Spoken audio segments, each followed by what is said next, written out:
What's going on, everybody? Welcome back to the Garage Golf Simulator. My name's Shelby Iverson, aka Turbo Talon Golf. Guys, I accidentally bought some Temu TaylorMade P790 clones. I'm not kidding, I accidentally bought them, but let's try them out here in the simulator. Okay? It is something, the day is someday. It is something o'clock. I don't have my watch on.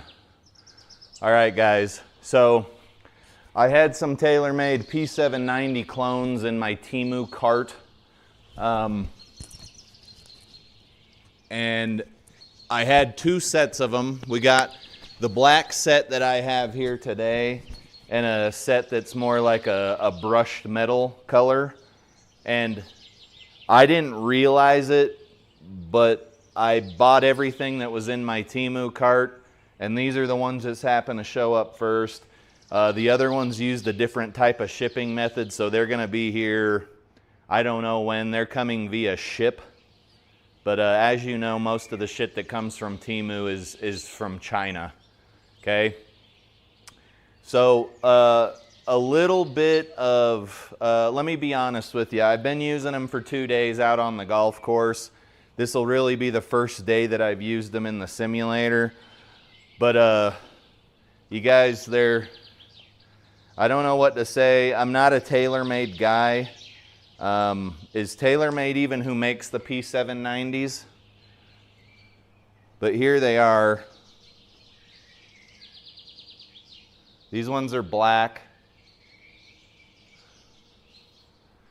Steel shafts, stiff steel shafts. And I have put the Golf Pride CP2 wrap jumbos on here, if you can see that. We've got Calong shafts, stiff steel shafts. You can see the Calong logo is a United States flag. But anyway, guys, I honest to God bought these accidentally. I had them in my cart. I did intend to buy them, but I didn't intend to just hit buy everything in my cart now. So we'll have these ones and the other ones that are brushed. They're silver. I think P790 clones are from TaylorMade. Yeah, so let's hit these bad boys in the simulator. Let's play some sim golf. Happy Sunday afternoon. Let's look down here in Windows. What does Windows say it is? You guys, I usually have my Garmin sports watch on. It's 2:49 p.m. my time in Utah. It's the 16th of August 2026, so welcome.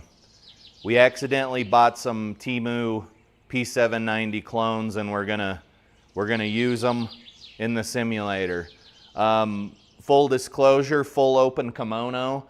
I used these for the last 2 days, like I said, on the golf course, and my scores are not really that different from when I was using the Ping G425 irons.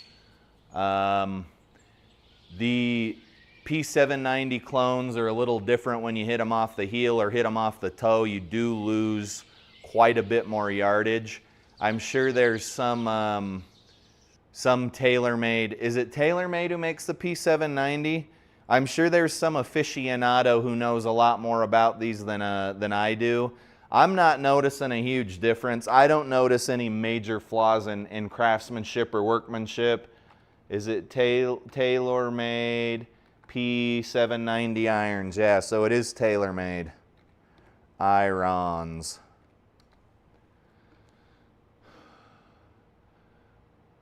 So obviously the TaylorMade irons are much slicker looking. They're actually really good looking irons. But I got these off of Temu for $227, I think. Maybe it was $217. And it's 4 through pitching wedge. You can see, okay, so these ones are 4 through pitching wedge and approach wedge with graphite shafts for $575 on Global Golf. I don't know why these P790s are $1,100, $1,200 and these ones are 575. These ones are 1400. And over here on AliExpress, right? AliExpress and Temu are basically the same marketing scheme. $225.47. We're gonna play the rest of the Blue Ridge Open at Canyon Run for the SGT circuit, and then we'll play the Clearwater Financial Open. Let's see here, time, 2:52, so it's almost 3. We need to be done by 5:20 my time. So tournaments, we'll resume this one. I don't think we were doing very well. Resume round 1. I already did some sort of a warm-up. So this is the yellow tees, which are 6,000-yard tees, Friday pins, 5-foot gimme auto putts. Greens are soft, fairways are normal. We're at 2,000 feet above sea level. Stimps 11, wind is breezy, blah, blah, blah, blah, blah, as I often say. And we'll also look at some shitty TikToks. And instead of talking trash on the regular guy that we talk trash on, the regular sim golfer we talk trash on, there's actually a channel or two that I want to highlight for good reasons. Channels that don't use a bunch of clickbait. Okay, so we're 8 over after 15 here. This entire course, I don't know if you've ever played it. It's basically winds around in like a canyon run, right? So there's been a lot of water, a lot of waterfalls, a lot of like water and like canyon-esque structures. But we're doing okay, we're not doing great. So let's use the Temu 4-iron here, the Temu P790 4-iron. I'll show it to you here. I know that's small, especially if you're on like a mobile device. That top left image is pretty small. But let's tee off.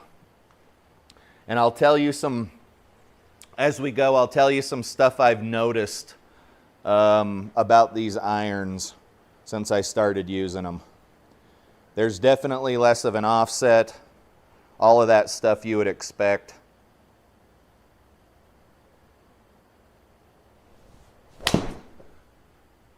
And I don't hit them any better. They're a lot less forgiving if you're not hitting them off the face of the club, which you can see that was almost a shank. So we've either got to carry 180 yards, which I think we can do. Actually, we're not going to do that. We're just going to get out onto the fairway because I don't want to do all of the calculations I got to do to figure out how far I got to hit the ball. So we need to go about 76 yards. We'll hit the 58-degree wedge. And obviously, we're going to take a bogey here now.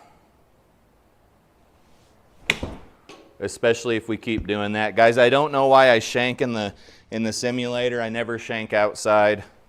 But now we only have 186 to go, and we're actually in the fairway, which is a doable shot. So 186 with a 10-mile-an-hour, essentially tailwind. Just need to kind of get up there, 180 yards. Let's try the 6-iron. You can keep looking at these. They all look the same on the back. They're really slick-looking clubs. And even though I've been hitting them for a few days, none of the paint's wearing off the bottom or anything like that.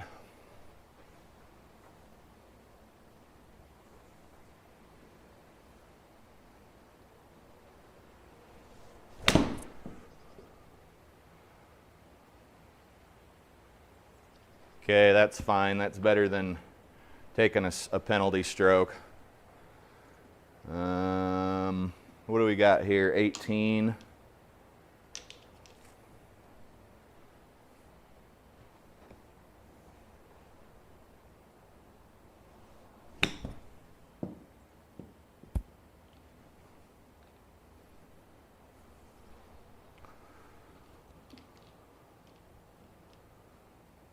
Braking right to left. Do we actually have any audio here? We got a little bit of audio.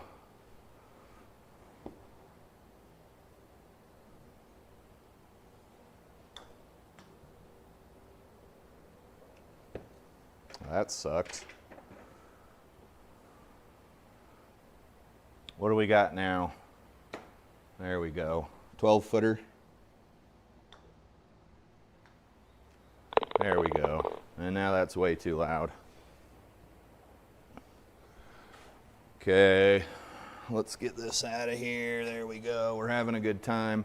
So on the 16th hole, we're 10 over now. That was a double. We're not going to be anywhere near the top of the leaderboard. We've got to carry 213 yards to get to the edge of anything that's useful. We've got a tailwind. Let's try the 5 wood. Sometimes this thing is my ride or die, and sometimes it just makes my life hard and makes me want to die.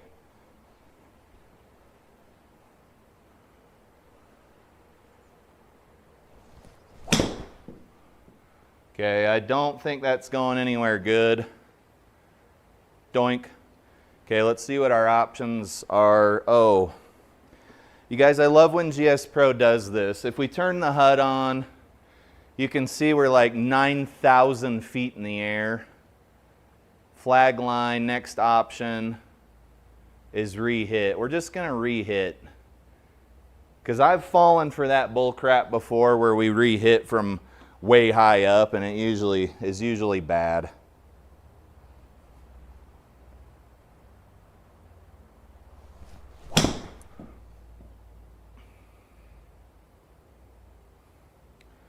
Okay, we're gonna be up at the front here. As long as we got a shot, we're good. 79 yards. You guys already played 18 holes today. Walking 18 holes kind of takes it out of you, but it doesn't really matter how we score in here necessarily.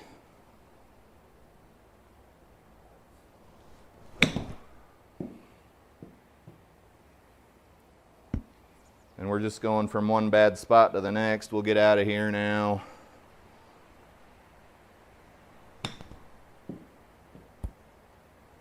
Still gonna make us putt. Yes, it is.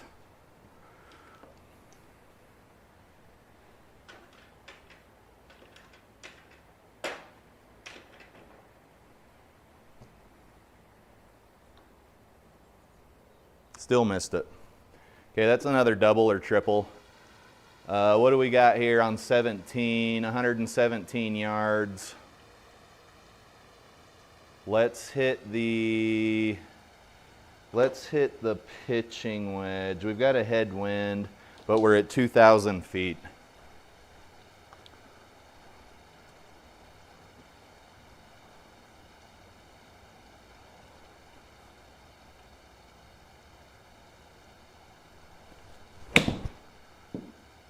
Is that another shank? I'm glad that bunker was there to catch our ball. 45 yards. Was that another shank? Yes.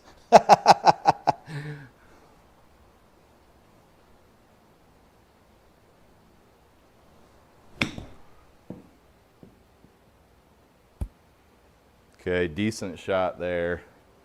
We lost a lot of power. 53 yards of carry is what it was raw, so we lost almost 20 yards of carry.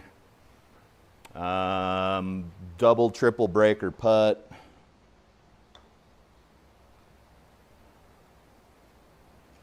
Almost a good putt. Let's see what we got for TikToks here. There's another bogey. So we've almost doubled our score in like 3 or 4 or 5 holes.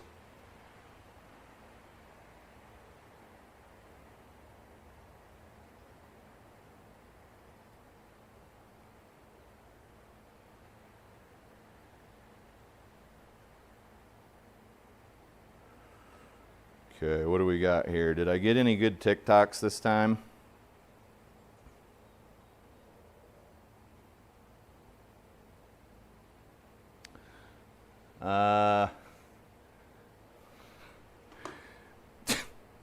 So this is Julia Bryant. She says, I just think it's neat. She says, I'm really rocking this idea of uterus havers not sleeping with men until abortion and reproductive care are safe and available. I'm kind of thinking that she probably doesn't have a problem. How do I say this? There probably aren't a lot of dudes knocking her door down to sleep with her. There probably aren't dudes lined up around the block to sleep with her. Yeah, that was fucked up. I shouldn't have said that. What do we got? What is she actually talking about?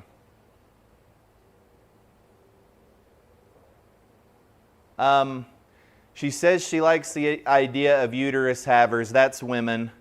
Not sleeping with men until abortion and reproductive care are safe and available. Why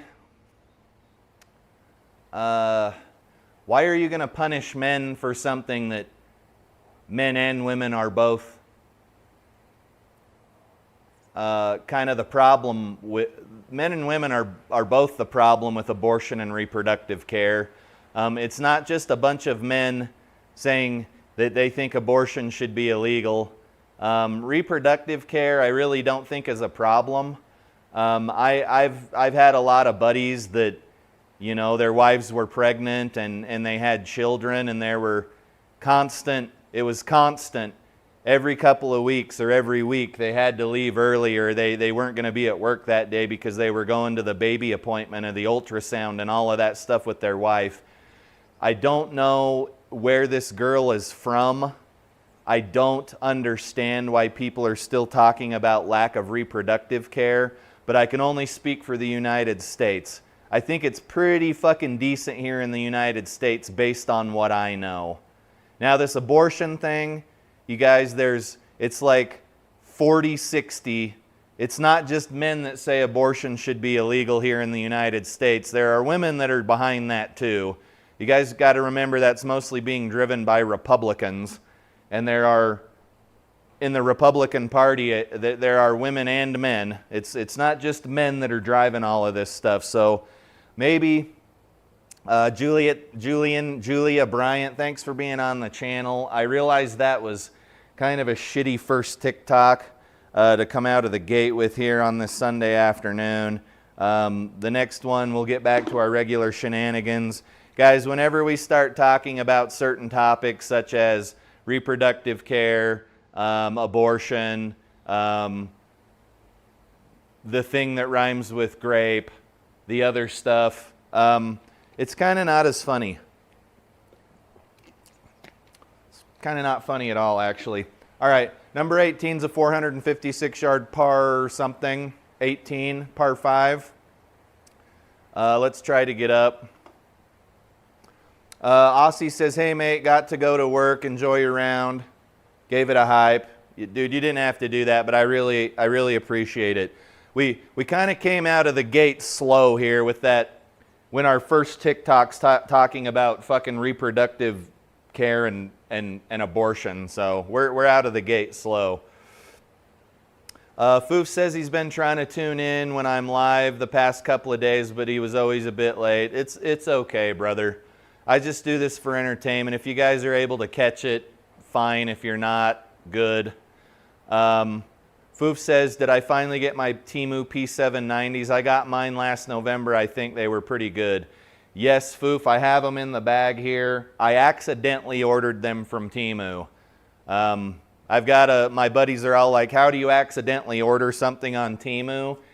If you've ever been on the Temu app on your iPhone, it's a fucking mess. It's constantly bombarding you with, you've got a rebate, you've got a coupon, you've got this, you've got that, spend it now or it's going to expire.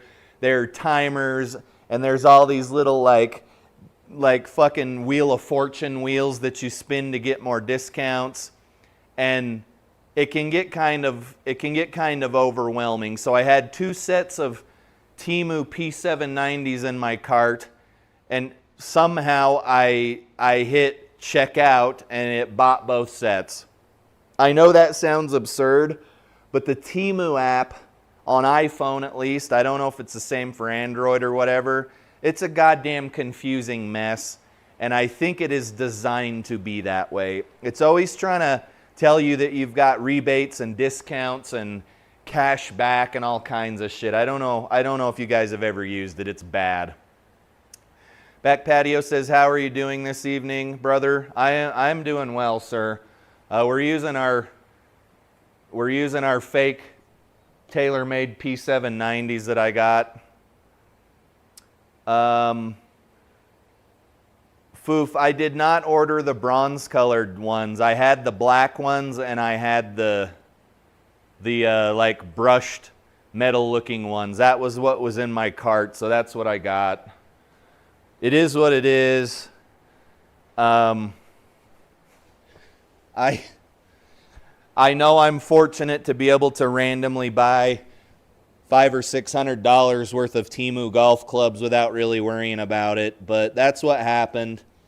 And the silver ones will be here whenever they get here. They're coming on a ship, so they're probably not going to be here anytime soon. But I wouldn't imagine there's too much different between them.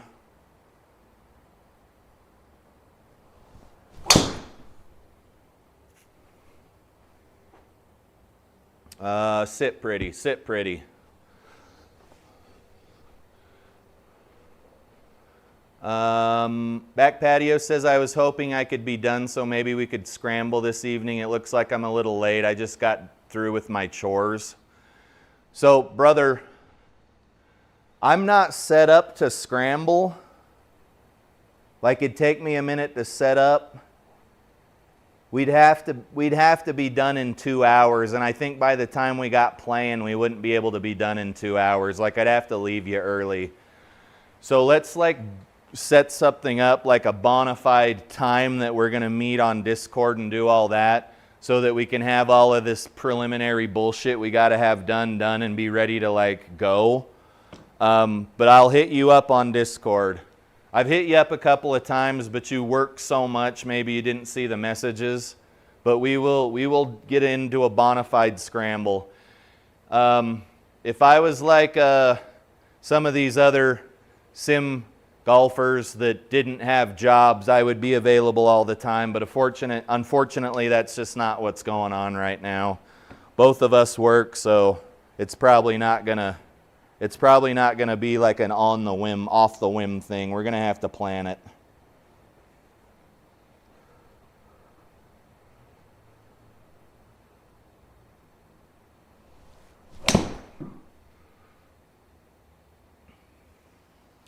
Okay, guys, that was the Temu P790 4-iron. And it did a pretty bang-up job there.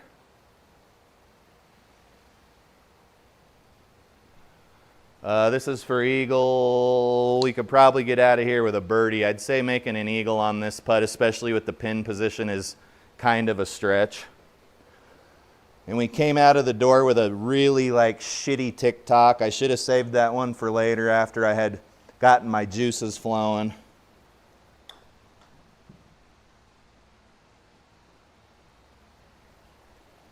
Okay, so we were putting for eagle, and now we're probably going to get a fucking bogey because we hit the false front.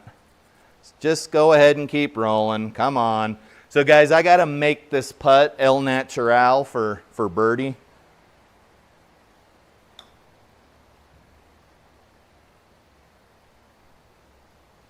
Jesus Christ. Come on.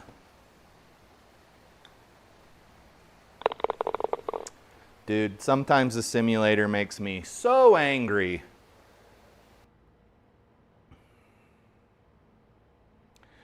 Back Patio says, could you accidentally order me a full set of G440 irons, 7 through sand wedge?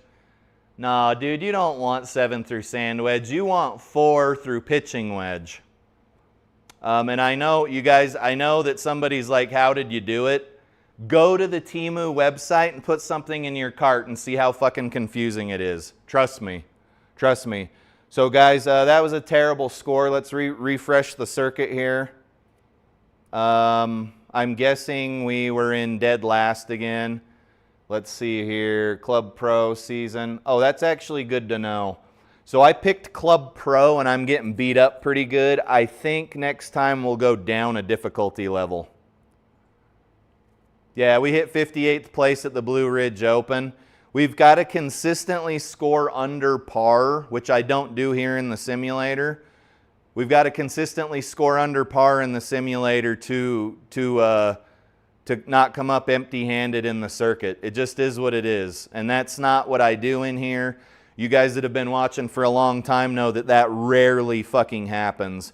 So this is the Clearwater Financial Open at Farm Links Golf Club. 5,900 yard tees, Friday pins, 5-foot gimmies, soft green, soft fairways.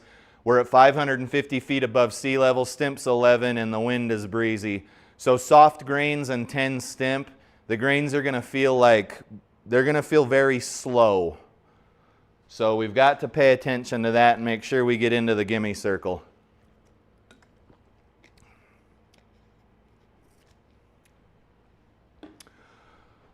Back Patio says he works tomorrow night and Tuesday night and doesn't have Discord on his phone.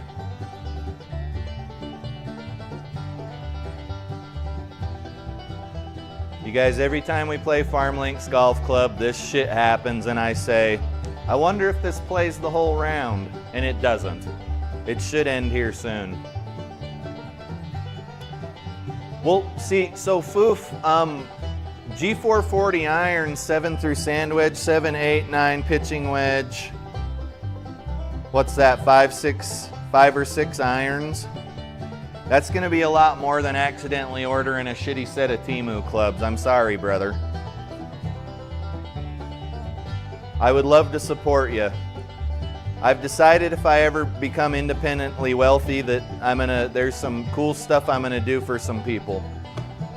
But I don't think that's gonna happen.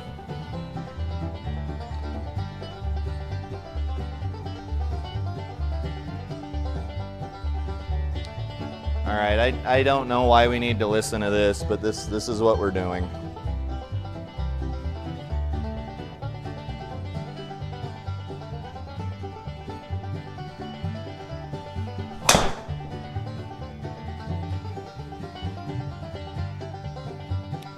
Are we gonna start out in the rough or deep rough? Just the regular ass old rough.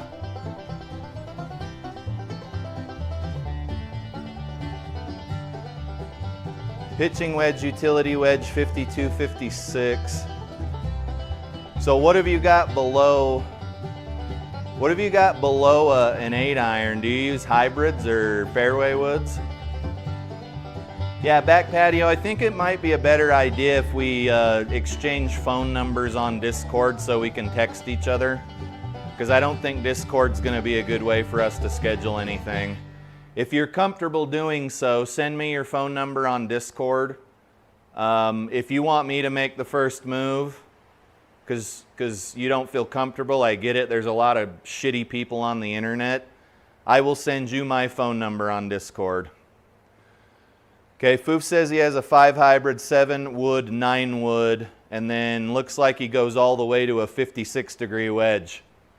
That's a pretty solid bag, brother. I like that bag. That's a good bag. Are you still using that 2-ball putter? Guys, 226 to the pin. And then Foof says he's got all of his gapping good to go in his bag. And you guys, there are a lot of people that don't know how far their clubs hit and they don't know what their gapping is. And then they wonder why they're having a hard time on the golf course. Sadly, you've got to know those things.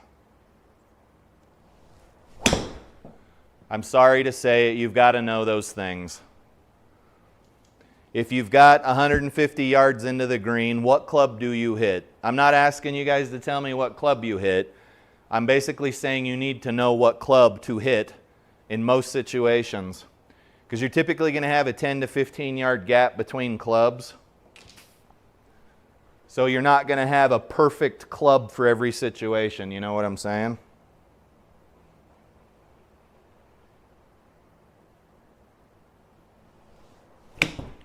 Guys, I don't know why I can't hit my fucking wedges. Like, I used these all day today on the golf course and nothing happened. So here, we'll do it again, but we'll use a different kind of shot. You guys, I honest to God don't know, like half of the shit that goes on in the sim, I don't know why it happens.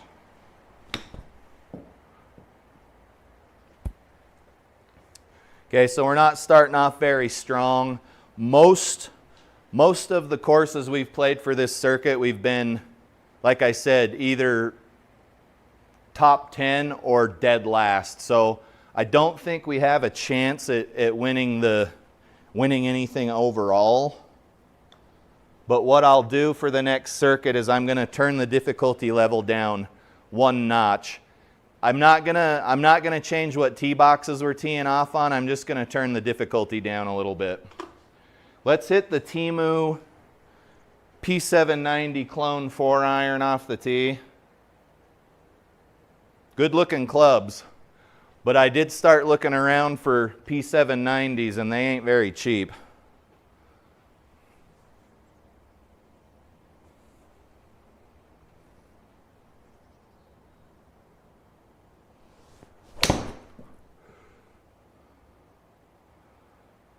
And one thing that I have noticed, and I'm guessing it has to do with the stiff shaft, is that the ball doesn't wander around as much. You saw that was a little bit offline to the right, and some of them will be a little bit offline to the left, but it's not a straight up slice or a hook anymore with like the long irons. So that's a little bit different. The miss, the dispersion on these Temu P790s is a lot smaller than the G425s.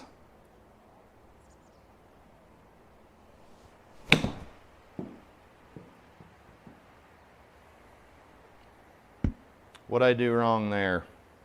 Other than just being me, just being Shelby in the simulator, what did I do wrong there? I'm not sure.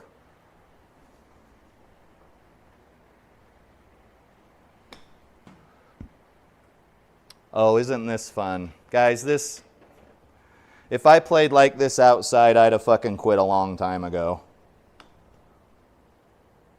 There we go. We finally got in the circle. What do we got for TikToks here? Okay, back patio. Hold on. I'm way back. I'm way back. Okay, Foof said those are the wedges for the G440 irons. So here's my opinion, you can take it or leave it. I don't use wedges from iron sets anymore. I have a 50, a 54, and a 58 Vokey SM10 with the proper grind and bounce for the courses I play here in Utah. And I don't use anything, no matter what iron set I'm using, I use those same 3 wedges. So my iron sets will only be pitching wedge and lower. Just because it's so important to have those distances with those scoring with those wedges. So yeah. Foof says he's still using the center shaft 2-ball putter. I hope it's treating you well. And then Back Patio says he's going to play Flying Fat Kids League tonight. Yes, you guys go check out Flying Fat Kids League. Not only is his league like number 3 overall on SGT, he's actually a really good dude. I flew to Ohio and hung out with him for a couple of days, I think last fall, and it was great. He was great. His family was great. Everybody was so hospitable. We had a good time. We played 3 courses in 2 days. You guys go check out Flying Fat Kid's channel. Give him a thumbs up. Give him a subscription if you are so inclined. Obviously, you want to check his content out first and make sure it's compatible with your wants and needs. But he's a really good dude, so go check him out. Foof said he had a shot bend his 58-degree lob wedge 1/2 degree, so it will be gapped perfectly with 52.5 degree in wedge. Yes. I've been doing a lot of club bending down in my shop. It's interesting. It's interesting what the allowable tolerance on the loft and the lie are. The lie tolerance is usually pretty tight. Obviously the lie is if your club is toe up or toe down. But the loft, even from the factory loft, anywhere between plus and minus 2 degrees is considered acceptable. I thought, me being the dumbass I am, I thought that like if it was a 30-degree sand wedge, it was bent to 30 degrees exactly. But with the acceptable margin of error, your 32-degree sand wedge could be a 28. Excuse me, your 30-degree sand wedge could be anywhere from a 28 to a 32. Which, if you guys aren't tracking, that's like a 10 to 15 yard gap just from margin of error. So it's important at least one time, for you to go get your irons bent to the correct loft and lie. It's cheap, it's quick. Maybe go do it once a year. If you have the equipment, do it yourself. But with those kinds of margins of error, there could totally be like a dead spot in your golf bag and you would never know why. You'd just say, man, my 4 and my 5 iron hit the same distance, or my 7 and my 8 iron hit the same distance and I don't know why. If it's consistent, if it happens to you outside at the golf course and on the range, maybe go have your lofts checked. Because with that large of a margin of error, large in the margin, with that big of a margin of error, you could very well be playing the wrong lofts. Just because you look something up on the internet and it says here are the stock lofts for your clubs doesn't mean that's actually what you're playing, especially if you've never checked it before.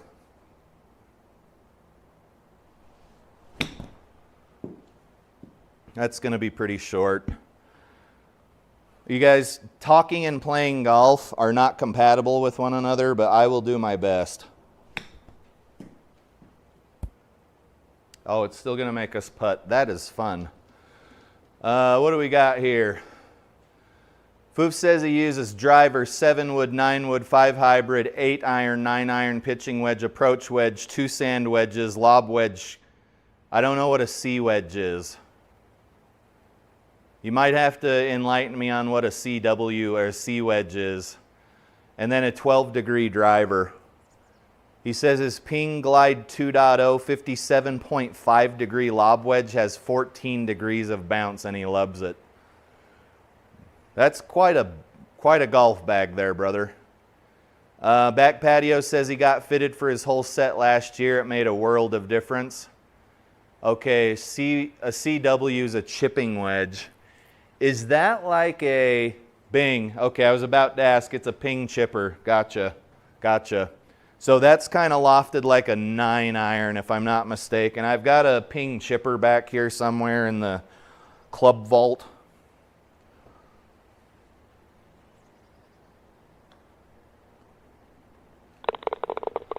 Did we do a TikTok yet, or did I just get tied up in the fucking...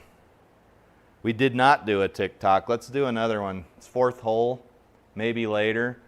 So here we've got one of my favorite things in the entire world, which is some moron in the gym with a camera pointed at themselves. I can't figure out why you would do this other than you had some sort of like greater than thou complex and you needed everybody to know that you actually worked out. You guys, I'm going to tear this fucking bitch a new asshole here. Not only is she pointing a camera at herself in the gym on the treadmill, she's wearing a fucking like sports bra, which is fine, but like we need to draw a line somewhere. With what she's got on, she's basically wearing nothing. And the gym is a public place where there are other boys and other girls. So I'm not telling you to dress modestly. I get it. It's the year 2026 and we're halfway through it. But like, you don't need to be dressed like there's no one else there. If you want to dress like this when you're in your home gym, go for it. But you're in public, and that looks like a pretty big gym. There's a whole bunch of bikes and treadmills and fuck knows what else. Put some fucking clothes on, for the love of Pete. Okay? I'm not shaming you or whatever, but this is a public place and there are other people there. Okay? This is Hannah, therapist for athletes. Yeah, you look like a fucking athlete. She says she wishes it was socially acceptable for her to argue with men who think Serena Williams isn't one of the most dominant athletes of all time. So, guys, this one's tricky territory. I would say Serena Williams is one of the most dominant female tennis players of all times, but to say that she's one of the most dominant athletes of all time, case closed, no argument, would be a bit of a mistake. Okay? Even like the top 200 male tennis players could beat Serena Williams, and I think she's even announced that publicly. And another thing I'd like to point out is you are arguing about this with men socially right now. You're on social media. TikTok is a fucking form of social media. So instead of saying you wish you could do it, you are already doing it, because I'm sure her comments are full of dudes that are telling her she's a stupid asshole. And she kind of is a stupid asshole. Or maybe she's great. I don't know. But she's doing what she says she could wishes she said she could be doing. She's arguing with people on social media. Guys, I'm tripping all over my words. It's been a rough weekend. I've walked 3 rounds of 18 holes, and the courses here in Utah aren't exactly what I would call flat.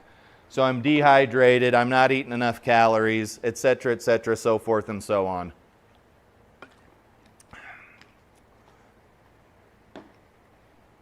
Back Patio says he's got to go. He'll leave you a message on Discord in a little while. Copy, sir. Get a hold of me. We'll set something up.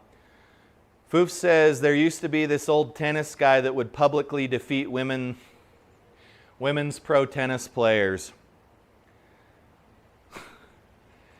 He would publicly, was he getting a lot of shit from the media? I would imagine the guy was getting a lot of shit from parts of the media, and there were other people who thought it was funny as shit and didn't care. If I was a betting man.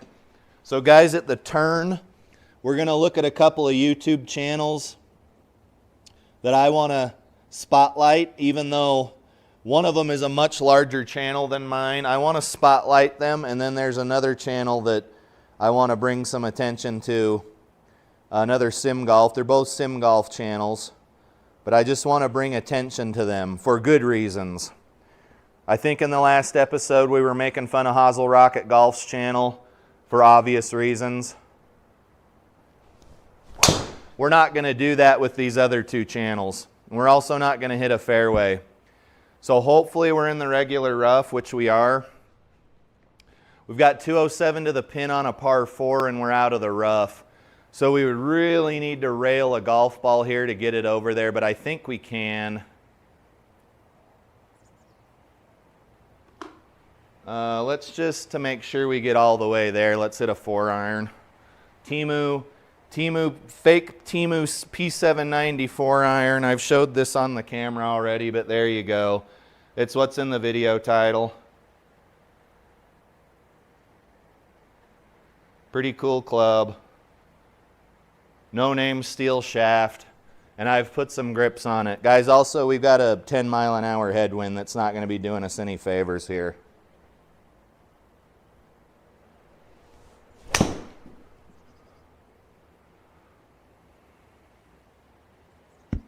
Okay, we got soft fairways and soft greens, so we're not going to get any favors in that area. 35 yards. For some reason, when I full swing my wedges, I shank them, so what we're going to do is just chip over, I guess.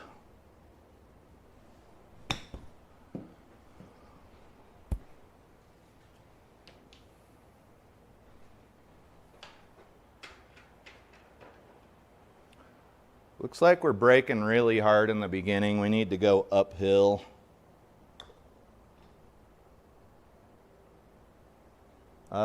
Decent putt.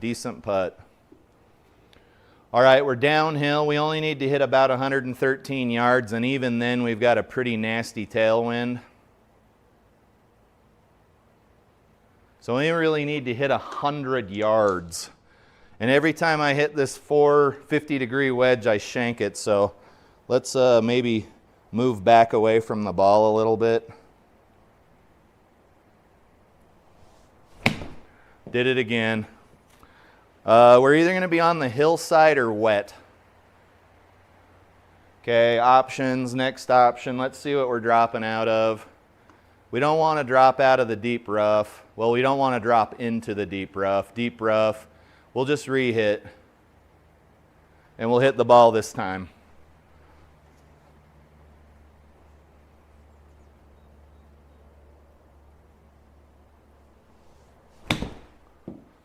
That should be good.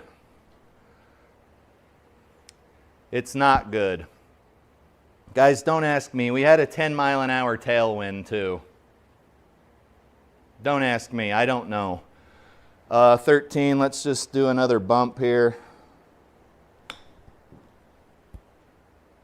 Get up there. Don't make me putt. Okay, good. Okay, so I did see, Foof says the U.S. women's national soccer team getting beat by a team of male 15-year-olds. I did see that. I don't know what the point of that was. Yeah, I do remember this boys soccer team beating the women's U.S. national soccer team. And then Foof says that would be like a WNBA All-Star team getting beat by a junior varsity men's team. Dude, I don't know how many times I gotta say this, and nobody listens to me anyway, but boys and girls have different biology. I'm struggling to figure out why the boys' team was even playing the women's soccer team. Like, what was it to prove? Now, if it was somebody saying, like, this ladies' soccer team can beat this team of 15-year-old boys, sure.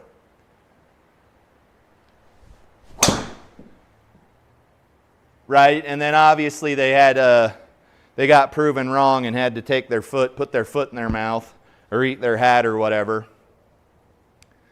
But if it was just to shame those ladies for no reason, I think that's a little bit fucked up. But I don't know the circumstances behind it.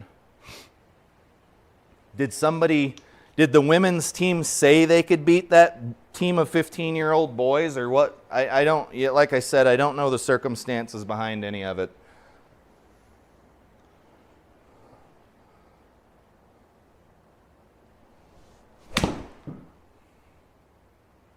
So that's probably going in the bunker, maybe not. 23 yards.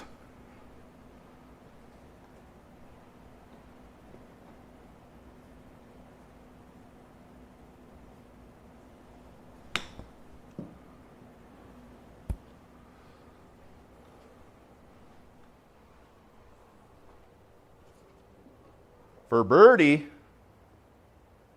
to what do we owe this honor? Holy shit. Oh, you knew we weren't going to make that shit. 335-yard par 4. We're already 5 over. If you guys look at the circuit leaderboard, you've got to be under par to place. So we're going to change the difficulty level next time. And if you guys can believe it, that was like on a difficulty slider where this side is easy and this side is hard. The difficulty slider was over here closer to the left. So you could say we'll decrease the difficulty and move up a tee box. It's really not the distance of the tees that's killing me. It's in the simulator, it's usually that short game, that approach game that kills me. So moving up a tee box isn't going to do anything. what we'll do is decrease the difficulty to where the AI bots are shooting maybe a few strokes over par, and I think we should be able to at least compete. I'm not going to decrease the difficulty. I'm not going to decrease the difficulty until we're like beating the shit out of the AI bots, because that's not fun either. It's not fun to beat them too bad, and it's not fun to get beat up too bad. We want to kind of have like a fair fight, so to say, you know. 180. Foof says the tennis player we were talking about earlier was Bobby Riggs. It was called the Mother's Day Massacre when he beat #1 ranked women's tennis player in the world while he was playing as an amateur in 1973. So, Foof says Bobby was a known gambler and hustler. So, I'm guessing he was doing it to be a shithead. I don't know who arranged it. I don't know who financed it. But 1973 was, you know, obviously quite a long time ago.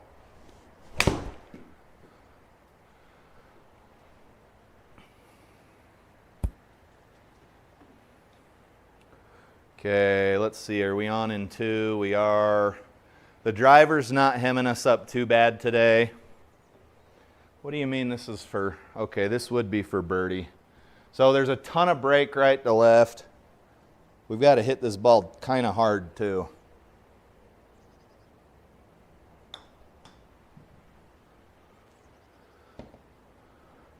Not bad. We should have played more to the right though. We should have played even more break.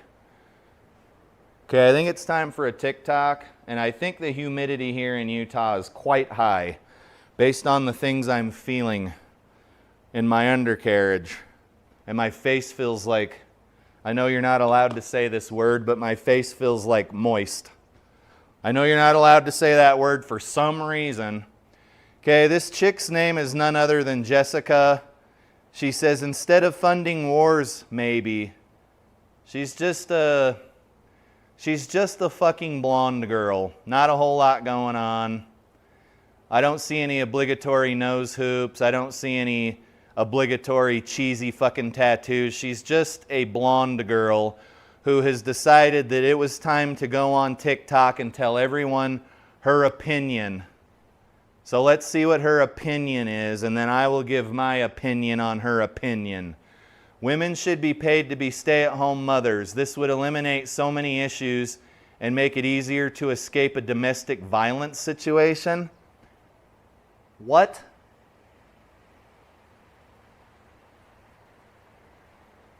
So, just because stay-at-home moms don't get like a monetary paycheck in the fucking mail every 2 weeks doesn't mean they're not getting paid.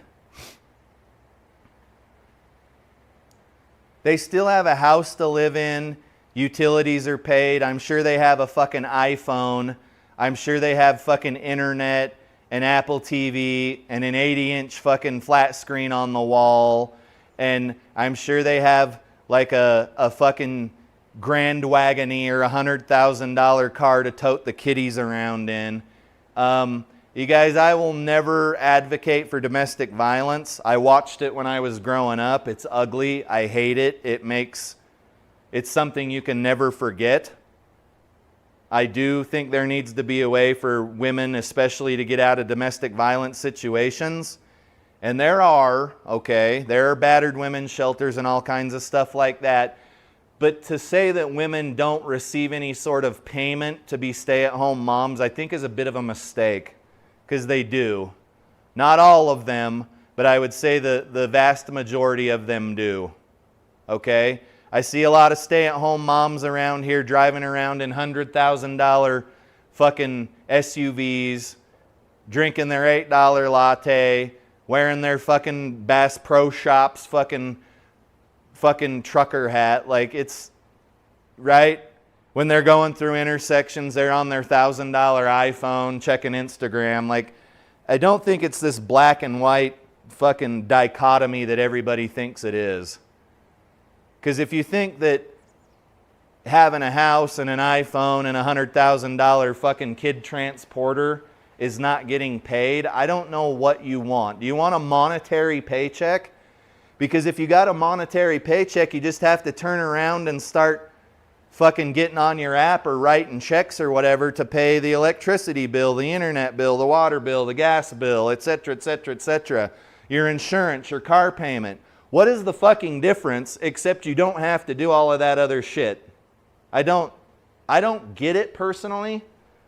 I understand if you were uneducated on the subject like old fucking Jessica here, you would think that stay-at-home moms weren't getting any like sort of monetary reimbursement for what they do. But in reality, they do. There's just no middleman. There's no Uncle Sam taking 35% of your proceeds, okay? It's just different. It's the same, but it looks different. And you're too stupid to realize it. And you regurgitate shit you heard on the internet, and it just makes you look stupid. So stop it. Please stop it. You just sound like an asshole. Foof, you guys, back to Bobby. Bobby the dickhead Riggs or whatever his name is. Foof says he came out of retirement at 55, so 10 years older than me, to challenge the #1 female player in the world and won the tennis match in under an hour. I don't know what to say. Boys and girls have different biology. We're built different. Foof says she might have a bit of a tattoo peeking out under her left arm.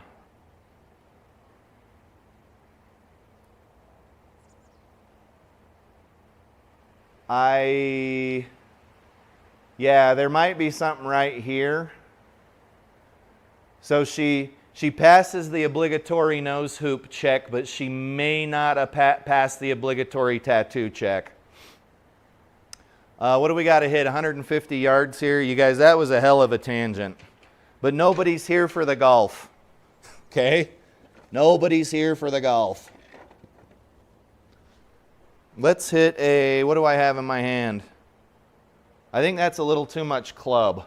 We only need to go 150 something yards. That's a bit too much club, I think.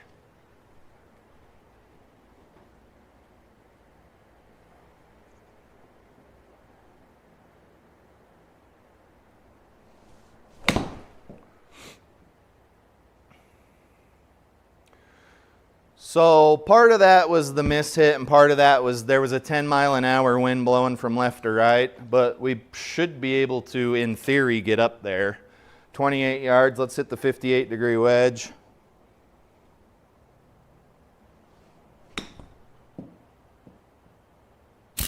We almost dunked that.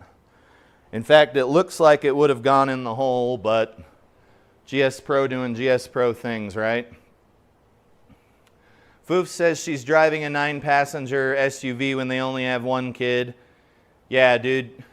I don't know. There are some women that are perfectly happy being stay-at-home moms, and they understand that she does what she does in the home, but the father or the husband or whatever we call them these days is the one going out and making an actual like monetary paycheck that he turns around and it ends up evaporating anyway for the shit that she wants and needs. I don't understand it. It's probably not worth going into in this forum. Like, it's not going to get anything done. Nothing positive anyway. I don't particularly understand the argument. Yes, you are laboring. Yes, it appears at face value to be unpaid labor because you don't get a physical paycheck. But if you look a little bit deeper and realize that there's lights on in your house and your house is warm in the winter and cool in the summer, like it's, I feel like I'm justifying it to myself now.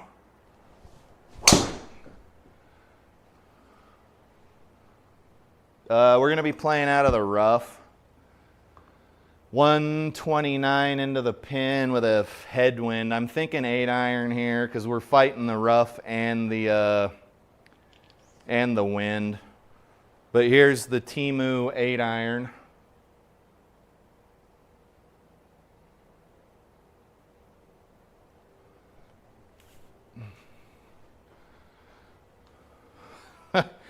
Foof says if the situation were reversed, they'd be calling the dad lazy for being a stay-at-home dad. And sadly, I have seen those TikToks. They don't say it that nicely. They're usually saying something about how big of a bitch the dude is. And I'm just like, can anyone anywhere ever actually win? It seems like no matter what your station in life is, somebody's fucking mad about it. And they want to argue about it and make you feel like a piece of shit about it. You know what I'm saying? It's like no matter what, you're a piece of shit. If you're a stay-at-home mom, you're a lazy piece of shit. What the hell? Yeah, can we just not play out of a tree? No matter what your station in life is, for some reason you're a piece of shit. If you're black, you're a piece of shit. If you're white, you're a piece of shit with white privilege. If you're this, if you're that, if you're the other. It's just like the amount of time we spend on these subjects, when in reality we should be calling out our fellow sim golfers instead. That's what's important. Not world peace, not solving world hunger, but calling out clickbait and AI-generated junk on people's pages is what we should be doing, right? You guys, I can't fucking win for losing today.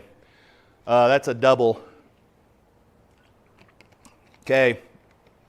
There's a couple of YouTube channels I want to highlight here. I'll take it off the screen here while I do it.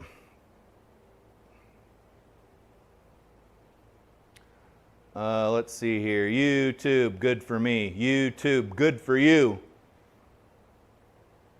So this guy's channel's pretty big.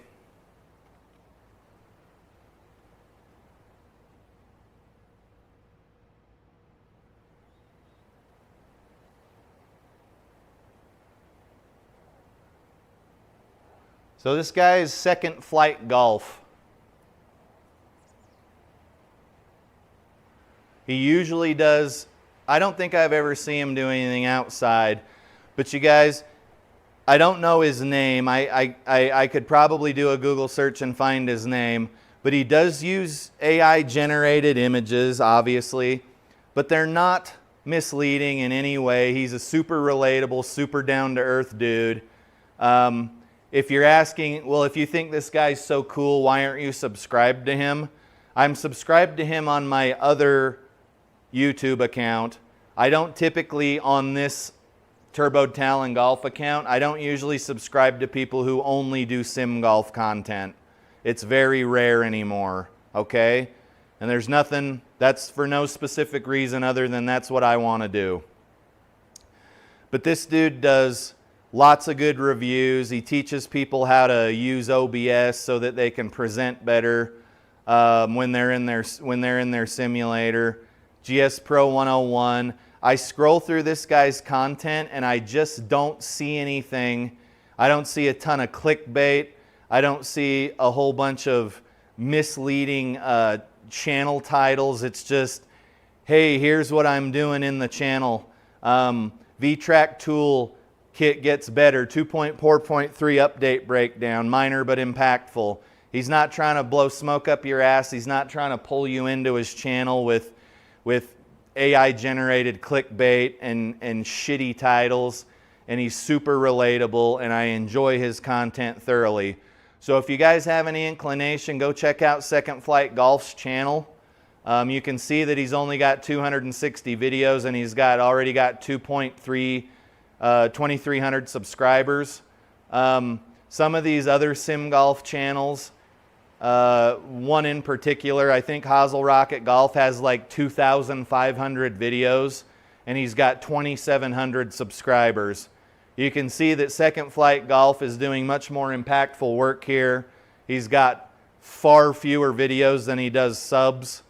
And in my case, I have 500 some odd videos and I have 260 subscribers, so I'm not doing it that great either. But go check this guy's stuff out. And then another one that I think is great is Illinois Golf Man Steve. It's sim golf content, and I am subscribed to him. But Steve is super relatable. He hits really nice shots, and I find him to be entertaining. So if you guys want to go watch Steve do some sim golf, it looks like he was on a 10 to 15 year hiatus, and he's back. He's very relatable, he's funny, and he goes super low in the simulator, but he's not using any clickbait. He's using a little bit of AI generated stuff, but it's basically his channel titles just say what you're gonna see in the channel.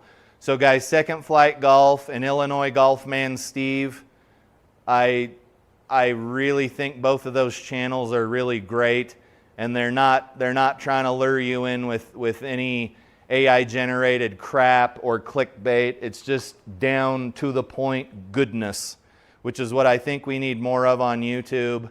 So instead of talking shit on Hosel Rocket Golf over and over and over again, I thought I would highlight Second Flight Golf and Illinois Golf Man Steve, because their channels are value added, and what you see is what you get. And they're both super down-to-earth guys who are not trying to get money out of your pocket all the time. So go check them out if you want to. They probably don't even know I'm doing this. So just if you're inclined, go do it. If you don't want to, don't. There's another pop fly. Hopefully we're somewhere near the fairway. We're not. We're going to have some work to do. Guys, don't try to golf and talk at the same time. It's pretty difficult. Hey, Illinois Golf Man is here. Hey, sir. He says he feels famous now. Sir, you should be famous. Your content is so down to earth, and you go low in almost every round I've seen. I really appreciate you, and thank you for not using AI clickbait and crummy titles. I appreciate it, sir. Foof says there's a new free golf sim out. Which one is it? Because I saw Joe Legowski talk about one a little bit ago. Let me know what one it is. You guys, we're having trouble off the tee, but we will get to the pin eventually.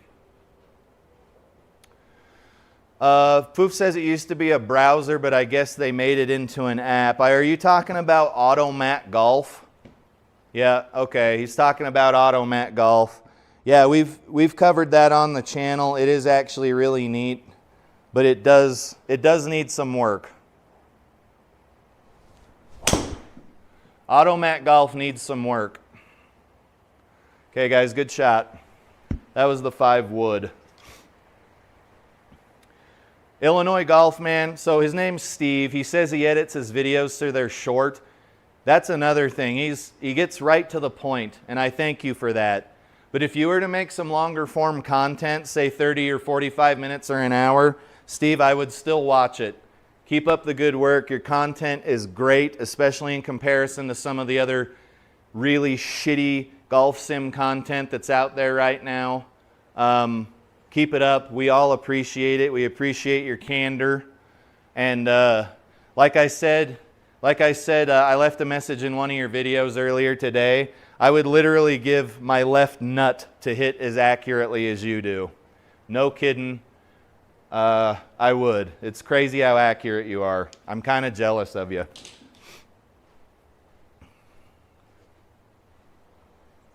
So Steve, how long have you been golfing? If you're 63 years old, how long have you been golfing total?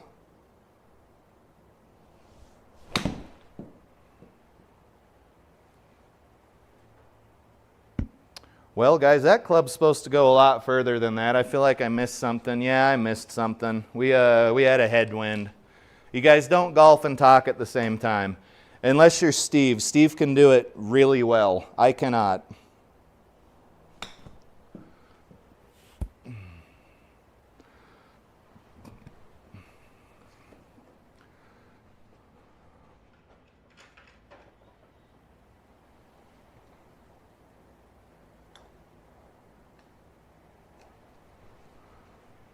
Okay, what do we got in the chat?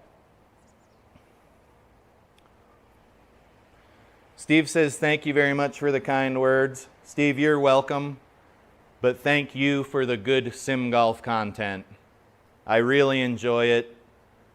It's comforting, and I don't feel like there's anything dishonest about it. Again, I really enjoy it. I'm talking in circles at this point, but thank you. So keep up the good work, sir. I think you're going to be the next big thing. Foof says, did you play it connected to your launch monitor? I did, yes sir. I'm not sure if in the video I did, but I have connected it to the launch monitor. All right guys, hole number 11 is a 351 yard par 4. You can see that we're like 10,000 strokes above par here already, but sim golf is hard for me. And I think Steve's also using a ProTee launch monitor, and he hits his shots really straight, so I can't blame the ProTee anymore.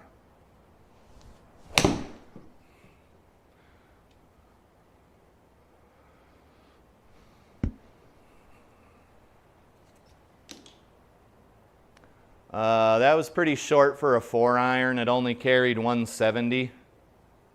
That was really short for a 4-iron. All right, it is what it is. 166 to the pin with a nasty headwind. I'd say we need to hit, I don't know, let's try a 6-iron here.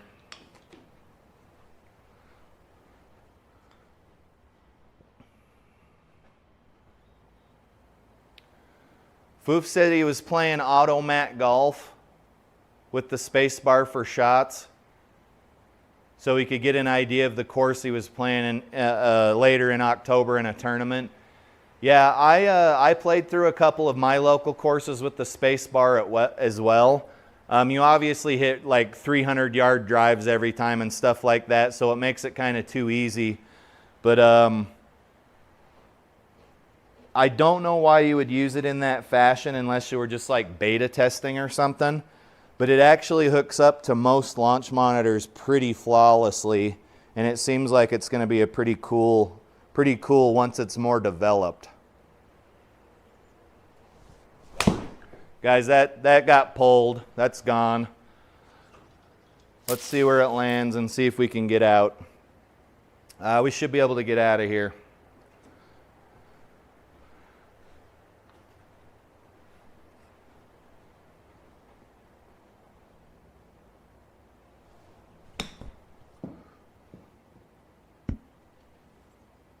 Oh, it's going to make me putt. Hey, what's up, Petroleum? Thank you. Thank you for coming into the chat.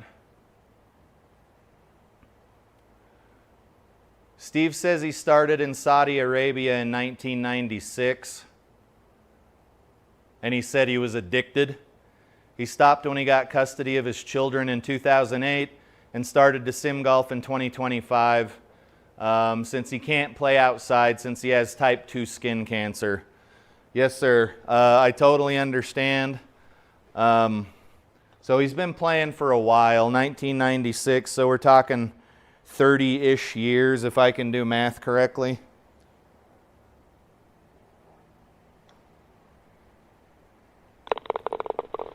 You guys, we made a par, if you can believe that crap.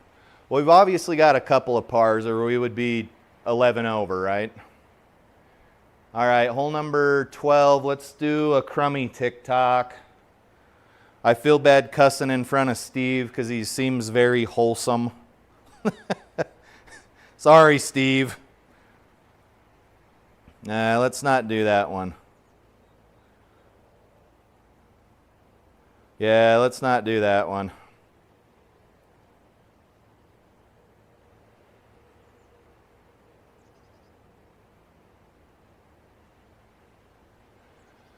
So guys, you may need to tell me what this gal's talking about. Her name is Katya.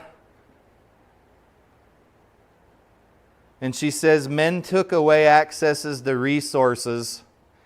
Sorry, rewind. Men took away access to resources, then labeled themselves as providers.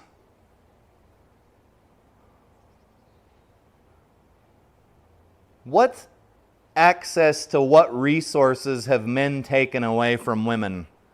I don't understand this. Most of the women I know, granted I'm in the United States, things are a little different here, Western world, blah, blah, blah, blah, blah. Most of the women I know have everything they want and live like fucking queens. I don't understand this shit.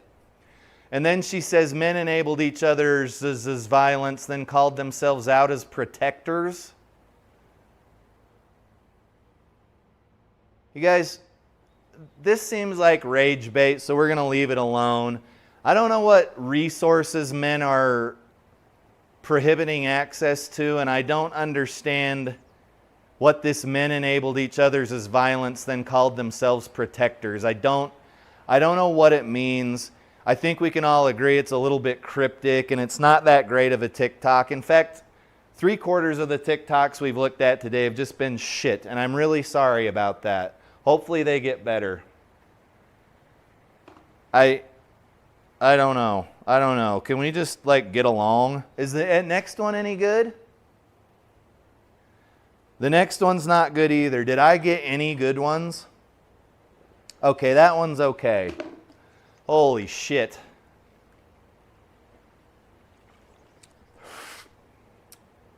All right, Steve says I'm okay to cuss like a sailor.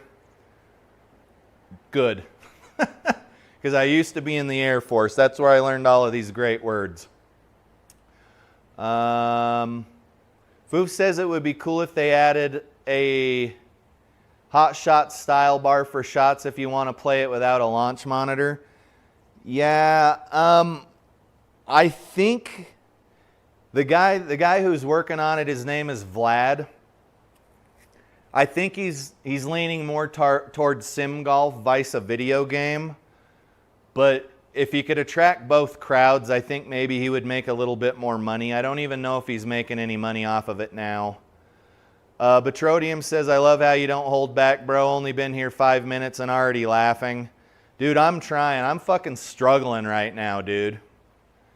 I've golfed 3 days in a row and I walked all 3 rounds. I'm running on fucking E right now, dude. I need to go get an energy drinker last night.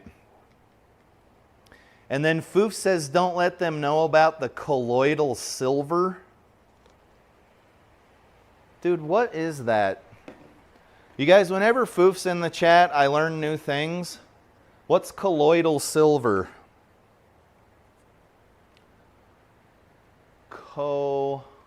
Let's see here. What is colloidal silver?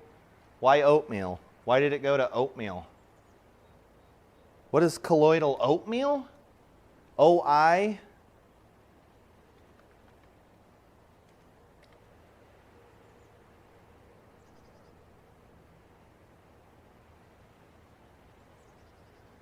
So Google AI says colloidal silver is a liquid mix of tiny silver pieces, oh God, floating in water. People sell it as a health supplement.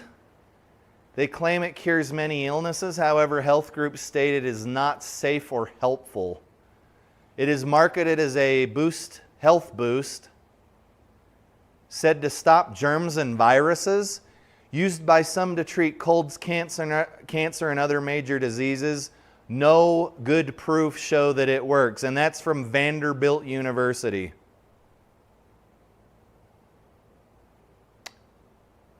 Okay.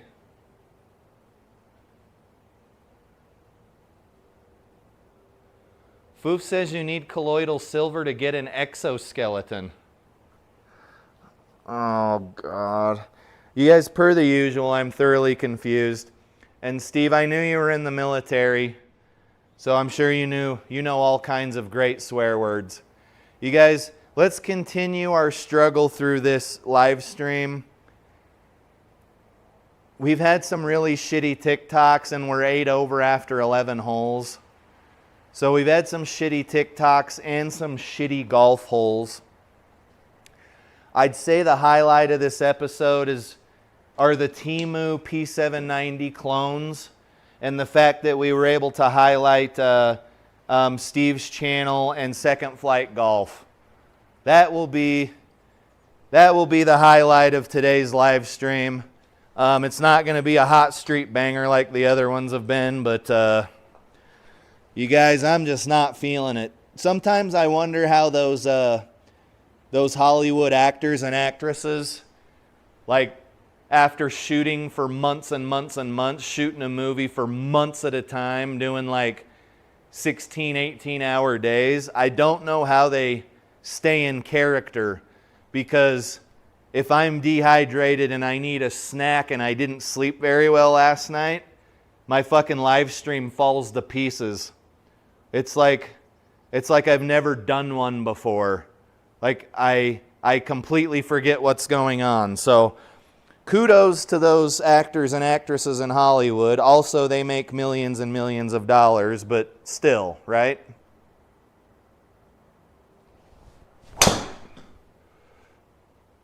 You guys, I thought that was a good shot, but it is tailing over to the left pretty good. We'll have 143 yards out of the rough. The chat is on absolute fire here.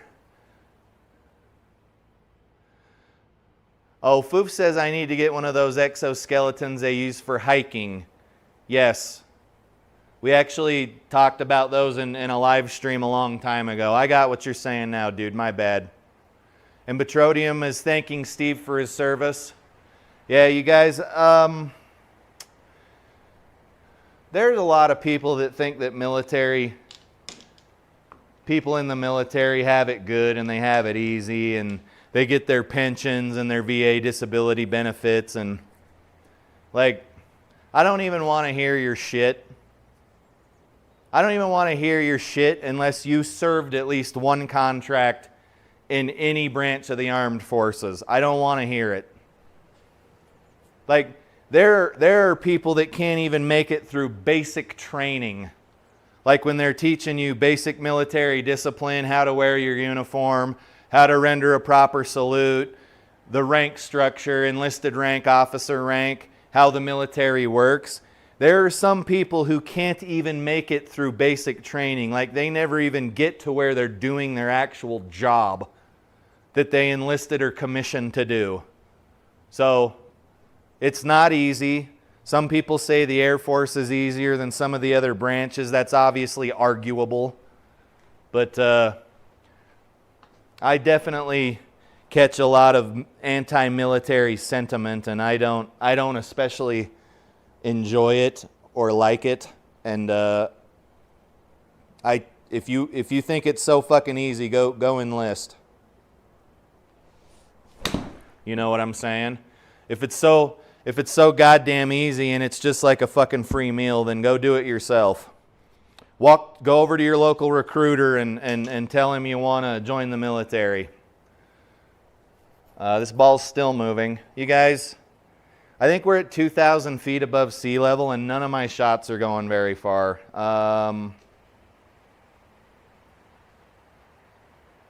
No, we're only at 600. That must have been the last round.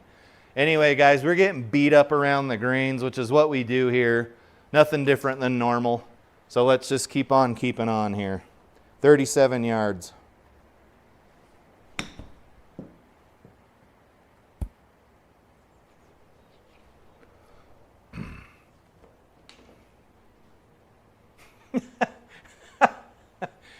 Foof says the military told me I'd be staying at a Holiday Inn instead of a Hilton once, and I pulled rank on them.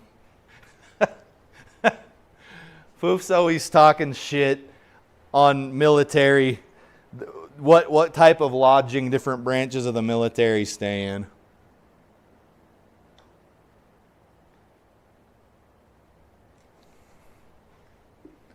Okay, there's another bogey, you guys. I can't even get out of my own way here. 288 yard par 4. I can't see what time it is because my watch is on the charger. It's 4:11 p.m. my time. Let's check out another TikTok and see how fucking dumb we can get. So this lady's, I feel like Trish is mostly joking here, and her husband get on pretty well. Yeah, husband, wife, love, viral marriage. So her and her husband clearly get along pretty well. So I think she's mostly joking. In fact, her little screen whatever thing is her and her husband. She says she's gone from periods to pregnancy to postpartum to perimenopause. Meanwhile, her husband just keeps getting better and better looking over there, living his best life with not a hormonal worry in sight, and his gray hairs are somehow sexy. Yeah, I mean, I'm not going to bag on Trish too much. She's clearly in love with her husband. But dudes deal with shit too, okay? We deal with low testosterone. We deal with the inability to achieve an erection. We do deal with some hormonal stuff. I'm not saying it's anything like what the ladies are experiencing, but we do have our share of issues. It gets harder to put on muscle. It gets much easier to put on fat. It's not all roses and pony farts for the guys either, but I know Trish isn't trying to bag on dudes, so I'm not going to beat her up too much. Thanks for coming on the channel, Trish. We appreciate the occasional TikTok that's not all terrible fucking man-hating or racism or any of that stuff. So we appreciate it. Guys, I'm going to hit a 5 wood here.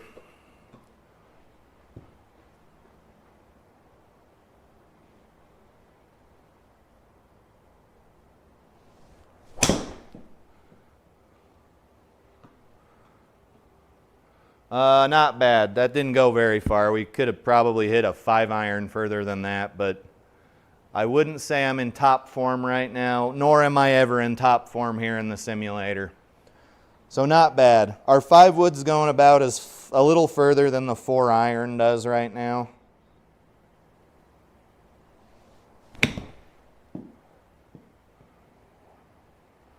And that's just dreadfully short. We're not paying attention to something. Yeah, guys, we're doing a really bad job paying attention to the wind.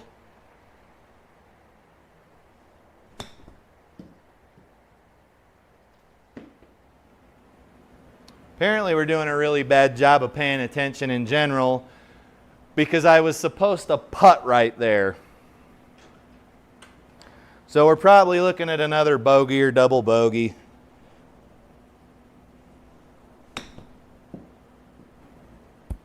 Get in there. God damn it. Pretty flat putt for bogey. We'll see if we can get out of here with just a bogey.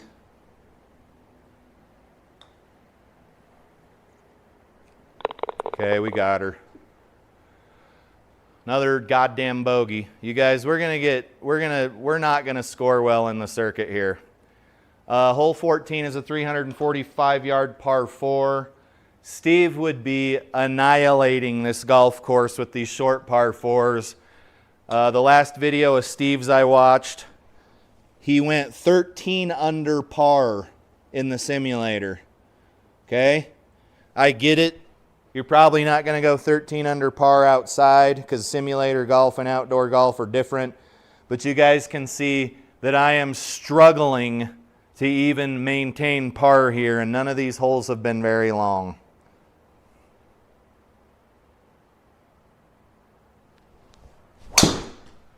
And then that. Steve hits a hell of a lot straighter than I do to boot, but I think I would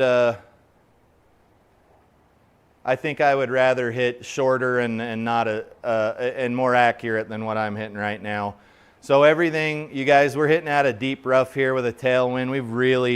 We got to get a hold of this golf ball, or it's going to be in that bunker, and it still might be in the bunker anyway.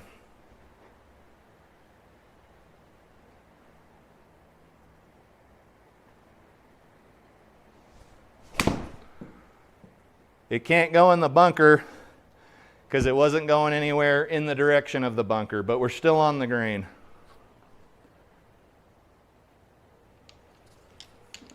Long putt, 55-foot putt, and it's going downhill, so let's give it some room to break.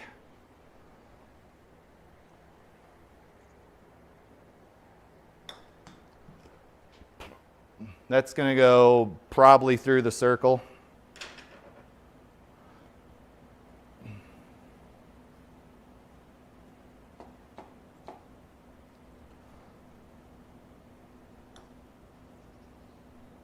Oh, wow.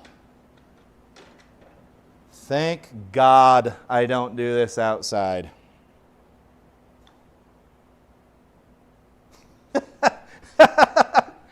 Okay, hole 15. Holy shit, that was another double. Guys, we're getting fucking, we're basically getting, we're getting rickrolled here. 142 with a crossy, taily wind.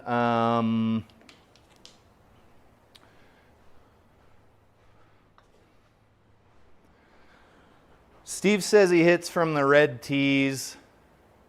And he says I'm a much better golfer than he is. Dude, Steve, I'm not. I've watched enough of your stuff. Good golfers do what you do. They hit nice, straight, consistent shots. I'm basically like a not good version of a bomber and a gouger. I really appreciate your kind words, but see, look, that's not a good golf shot. It's not even close to the green. 45 yards from the pin. And I don't think that hole was very long to begin with. 54-degree wedge here.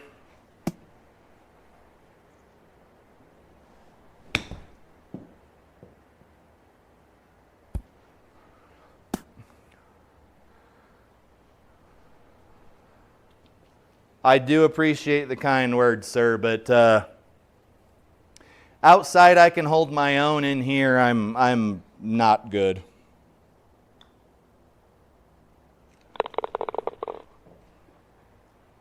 $16. I keep looking at my watch that's not on my arm. $250.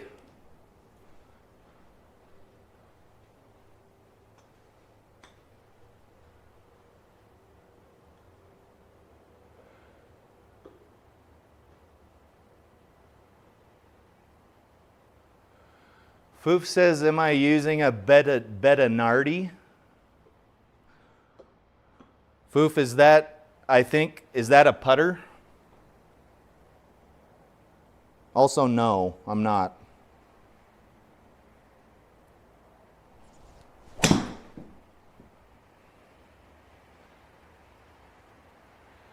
You guys, pro tip, your 5-wood shouldn't go that high. It should be more of a piercing ball flight. So we got a tailwind. We're going uphill. Foof says he doesn't even look at the ball when he's striking, well, putting. And some people don't do that. I tried it. It didn't work very well for me. I would really have to put some work into it.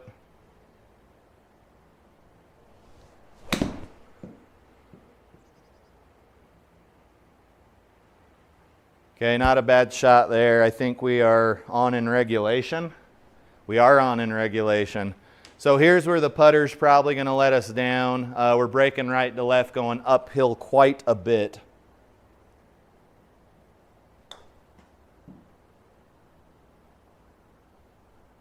And that was actually a really good putt. And for that, I am thankful. So hole number 17. Let's check out another crummy ass TikTok here. Sad Girl. This girl's name, her handle is Sad Girl. Sad Girl is doing all the stuff, guys. Sad Girl's got an obligatory nose hoop, I think. And she's got some stupid tattoos on her arm. She's pretty par for the course these days, I would say. She says, noticing every lead female superhero movie fails. It's crazy. Almost like women are hate something. You guys, it's important that you stay in school all the way till the end. It's like one of those shitty YouTube videos where the person says they're going to tell you how to do something or teach you how to do something, but be sure to watch all the way to the end. It's like this girl didn't finish school. She says it's crazy, almost like women are hated something. All right, besides the grammar and spelling issues, you guys, I like superhero movies where Batman is a dude and Superman is a dude, and they're big and they're strong and they kick ass and take names and cash checks and crack necks. I don't especially like female superheroes. I don't know what it is. I don't have a problem with females. I'm happily married. I have been for 2.5 decades. I just personally don't want to watch a movie with Supergirl in it or Superwoman. I don't know. Call me whatever you want to call me. Now, Wonder Woman was an Amazon woman, so she was like big and strong and fucked shit up, but I don't know. I'm probably painting myself in a pretty bad light here if I hadn't already in the fucking 500 other videos I've done. But I don't like watching female superheroes either. It's just, I don't know. Boy, I probably sound like a real asshole right now, don't I? I don't want to. Oh, it's Tatum again. It's Tatum. Okay, guys, 130 yards with some wind. Let's see if we can get on this little green here. It's downhill with a tailwind, so we'll hit a 9-iron. Yeah. Steve says it's always funny when a 5'2" woman knocks out a 7', 350-pound man. It's not very realistic, though. You guys, I don't know what it is. I'm guessing it boils back down to human biology. Women want men who are big and strong and can protect them. And men want someone to give them healthy offspring. I know I sound like a shithead right now, but that's literally how it works. Literally. There's a lot of other commentary on how that's supposed to work here in the year 2026. But I think at its base, are we actually going to get up? Yeah, we are. That's what it is. And I'm not an expert on this. I'm not pretending to be an expert, but that's how it is. I want a feminine woman who will give me healthy offspring, and women, for the most part, not the weird ones who have decided they want something else, but they want a big, strong, attractive man to protect them and give them socioeconomic status. And I think the more that we try to fight that and call it something it's not, the worse shit is going to continue to get. That's my opinion. All right, what does this TikTok say? You guys, we're way far ahead of schedule, so we're going to do a couple more TikToks.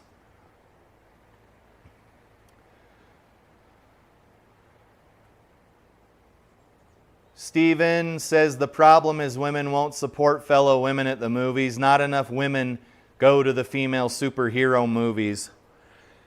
Yes, there's a lot going on in that statement. I would say the superhero genre is mostly driven by dudes, right? So when you've got a female superhero, but there aren't a lot of females going to the movie to watch superhero movies, those two dialogues don't align, and that's usually why those movies fail at the box office. To know exactly what was going on, we'd have to go down a rabbit hole and study it, but I don't want to do that. Foof says that's why guys are always the ones that collect weird stuff and do hobbies like model trains. It is, in one way or another, those things are linked. Mick says, "G'day, mate." Petroleum said hey to Mick, and then Mick exchanged a greeting with Petroleum. All right, guys, here's some more misogyny and what have you from old Tatum.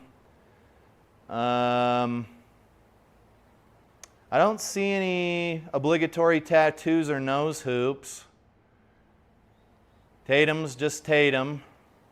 Looks like she's got a ring light here. You can see the reflection in her eyes. Anyway, this says misogyny isn't that deep. Women still get paid. Oh, here we go again. Women still get paid less compared to a man in almost every field. For every dollar a man makes, a woman's making 81 to 85%. You guys, I'm pretty sure the gender pay gap was debunked ad nauseum a long time ago. And you know what it came down to? Men work more and they work more hours, so they make more money. They were leaving out this crucial piece of information, that it wasn't based on an 80-hour work pay period for a woman and an 80-hour work pay period for a man. So it skewed the numbers a whole bunch, and it made it look like women make less money than men do when they're both working 80 hours a pay period, right?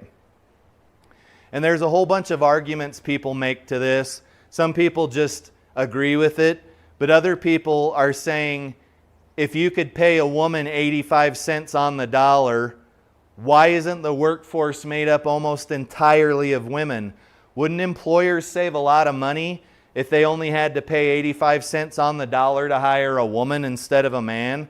Like, why isn't the entire workforce made of women if this is indeed true? If the gender pay gap is indeed real, why is the workforce still mostly men? Like, if you could pay a woman 85 cents on the dollar to have her working out on an oil rig doing extremely dangerous, physically demanding work, why wouldn't you do that? You know what I'm saying? Most of the jobs in the world that are designed to keep the lights on and keep shit flowing as it should are unfortunately done by men. This is not my opinion. This is factually true. So Tatum, thanks for being on the channel again. It looks like you've weaseled your way into another one of my live streams, and I think the last thing you said was pretty stupid too. So I think you just are trying to make a living saying stupid things. One could argue that I'm also doing that, but I'm not making a living at it. In fact, I don't make any money doing this. All right, guys, hole number 18 at Farm Links Golf Club. We're getting our doo-doo holes kicked in as usual. 513-yard par 5, and we've played this course a few times before. There's a tree to the middle left of the fairway here that we always somehow end up hitting or being behind. You guys, I'm going to be real honest with you. I complain a lot and I talk a lot of shit, but I can't imagine what it would be like to be one of these TikTokers who are just constantly complaining about shit all the time.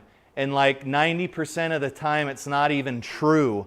It's just shit that they saw somebody else say or heard someone else say. Like the fact that we're still talking about the gender pay gap is fucking insane to me.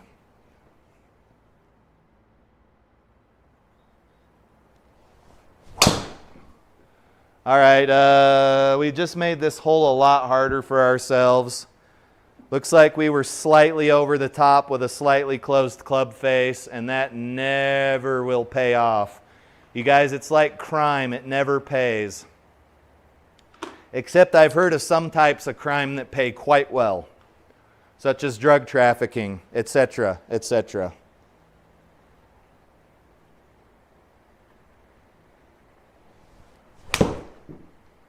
Looks like we're going left again, but we're probably going to be on the fairway. So we're about to hit our third shot on a par 5, and we still got 173 yards into the green. What do we want to hit for that? We've got a bit of a tailwind helping us, but nothing's really gone where we wanted it to today. Let's hit a 6 iron. What do we got in the chat?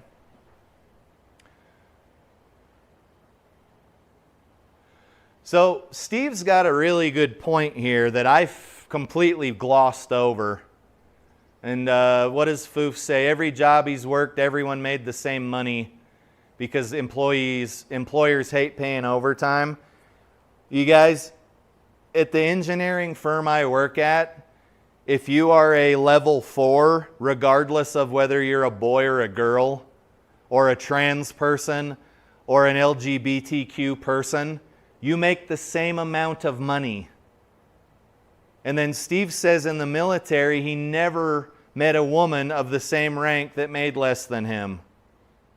You guys, I don't understand it. I don't understand how the dialogue is still going on this, because it was proven to be not true a long time ago. Like, peer-reviewed shit suggests it's not true anymore. Foof says most jobs, they do pay raises based off seniority and percentage. So yeah, someone who's been with the company longer will naturally make more money. There are some people that probably shouldn't hear that, or they're going to make a TikTok about it. Foof says it's why you negotiate raises every 6 months. Yes, assuming you're putting in the work, go negotiate your raises, guys. Get paid what you're worth. And then Steve says, Mick says he's agreeing with Steve. He's saying he doesn't see any women underground in a coal mine doing the shit job. Mick, do you work with any women down there? Are there women doing the same work you do? Are there any women in your management chain? Like, I'm asking for a friend. And then Foof says I say TikTokers like it's a slur. You guys, it almost is a slur. Instagram, TikTok, it's just getting worse every day.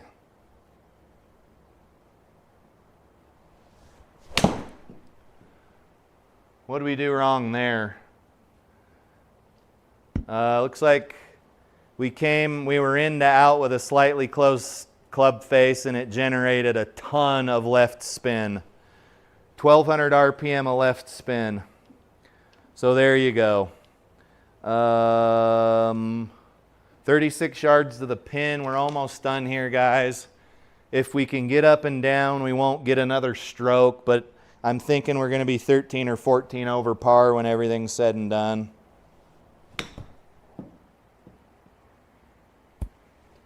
Okay, there was another shot, so now we've got to make this for par. So I think we're going to be 1 over, but I will try to make this putt.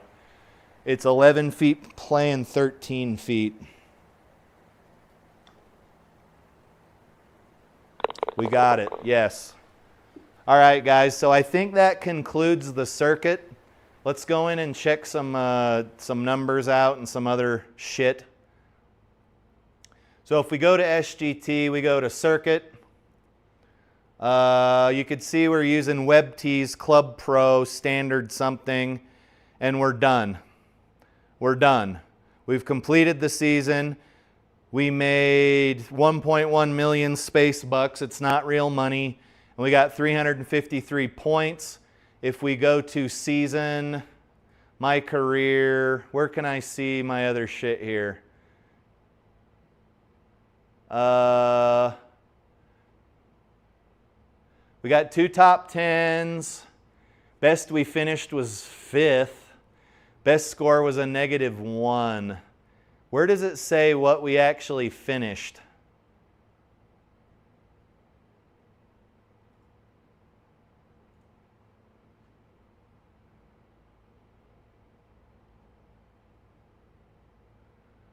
It looks like we missed the cut at Triggs Memorial. And I'm in 31st place. I don't know where the cut was. But yeah, guys, it looks like the top guy made almost 3,000 points and made 9.2 million. This is all fake. These are AI bots. Don't think I'm going to pay your fucking mortgage off with my $1.1 million. And we made 1.1 million and got 353 points. So a little more than 1/10 of what the other ones made. if we go back to my career, it looks like we can start season 2. But it's going to keep us in the same settings. You guys, I think we needed to go back. We needed to go back start my career, standard, web. So guys, we were already at the second to easiest difficulty level. So instead of Club Pro, which you had to be about 4 or 5 under to win, we're going to go to amateur. There's nothing I can do here. We'll stay on the same tees, but we're going to go to amateur because I just don't score very well in the simulator.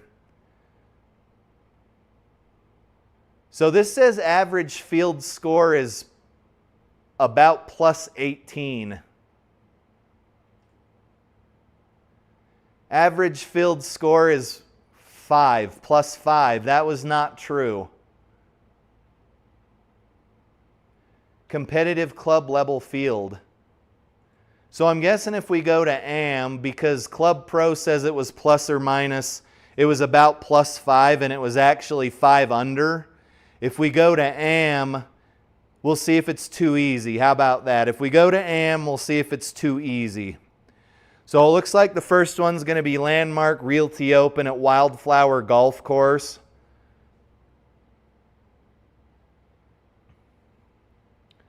What time is it? You guys, we have time to play another round. I'm sure I'll regret it in the morning, but let's play one more round. Tournaments. Landmark Realty Open, download, update, Wildflower Golf Course. I don't know if I've ever played this. Mick says most of the females in his career field are office people, but you get some women underground engineers. You can smell them from miles away underground. What? Is it because they're wearing perfume? As for shit jobs putting bolts in the roof, they're not strong enough. So you guys, that's actually a good question. If a female is not strong enough to do the job, should she get paid the same amount of money as a dude who is strong enough to do it? I don't know. You tell me. Foof says, oh, they added a vertical hotshot style bar to automat.golf. Just downloaded it. I'm going to have to check that out. Steve says, very interested to see how that setting plays. Steve says, if I play another round, I'll be his hero. Yeah, but I won't be able to get out of bed in the morning. And he says, they fixed the first hole on my home course too, where it actually has the correct green. Yeah, Foof's talking about automat.golf. There's a lot of problems with that program right now because it's pulling LiDAR data, and sometimes you'll go to your home course and you'll be teeing off on the green and you'll finish on the tee. It's weird. It's got problems that need to be worked out. 6,100 yard tees, Thursday pins, 5-foot gimmies, firm greens, so that's going to be fun.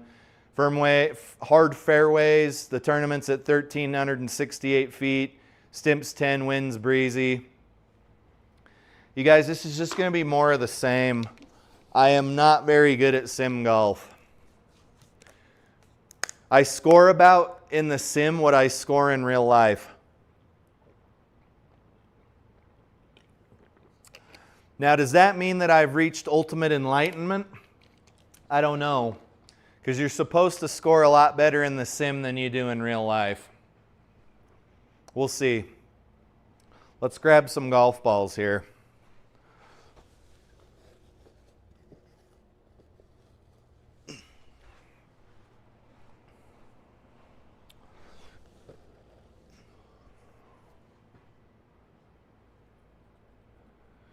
Foof says he thinks it's cool that Automat Golf has small courses. Yes. And he says that it'd be You'd have to pay somebody to get small courses into GS Pro. To commission someone to recreate your home course in GS Pro, it can cost quite a bit of money, a couple of $1,000 depending on the level of detail. And you can make your own courses in GS Pro by getting like publicly available LiDAR data and all of that, but it's not very easy.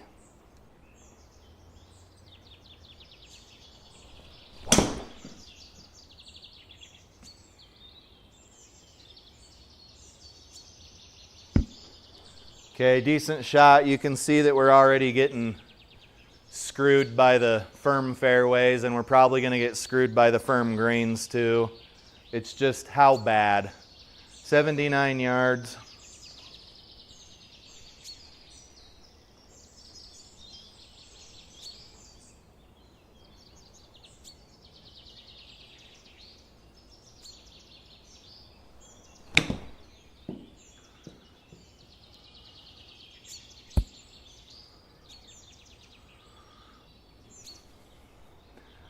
So what did I say?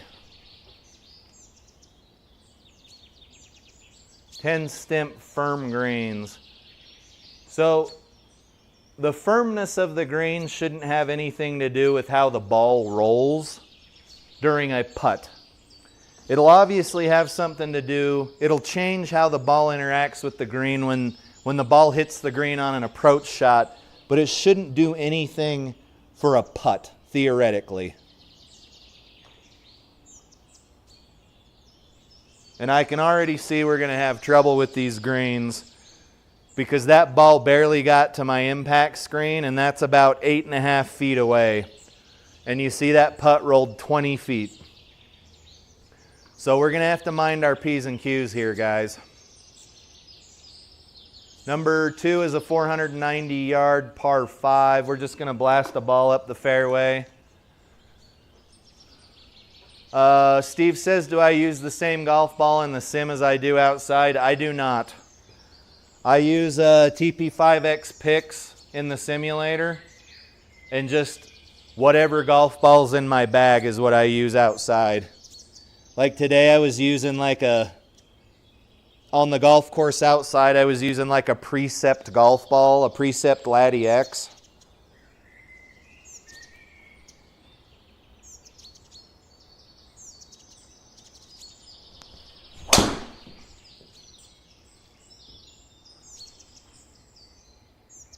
So that's going to go through the back of the fairway. I would say that's a good problem to have in this particular situation. Steven says, overall, what's your opinion of those Temu copies? I like them, dude. So I think what I would do is I'd go on Temu. I obviously wouldn't get the black ones. I accidentally ordered this. I know nobody believes me, but I accidentally ordered them. I would see if they had stiff graphite shafts, and I'd obviously get them in like the brushed silver color. So stiff graphite shafts instead of steel, because I'm old and my joints hurt, and the brushed metal color. But they feel really good. Honestly, for $200, 4-through pitching wedge, I'm not disappointed with them at all.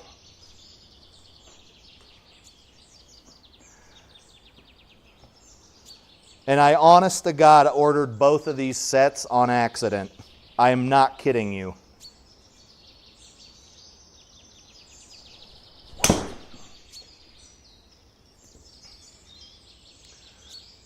Bounce right. Go. Go, go, go, go, go.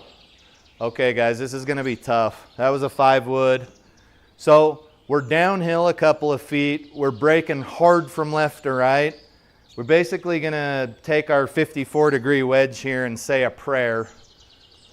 We're going to pray that this ball stops somewhere near the pin.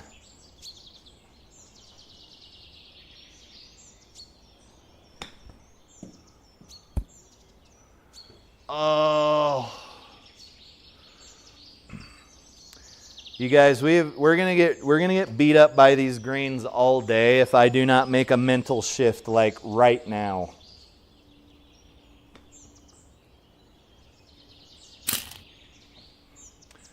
Come on. That should have gone in.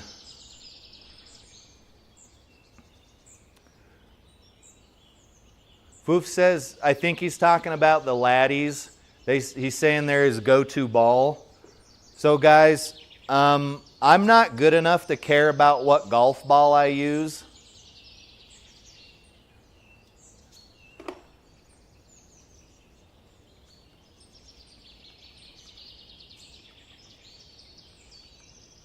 You guys look at this. Look at this. And Foof is the one that told me about this.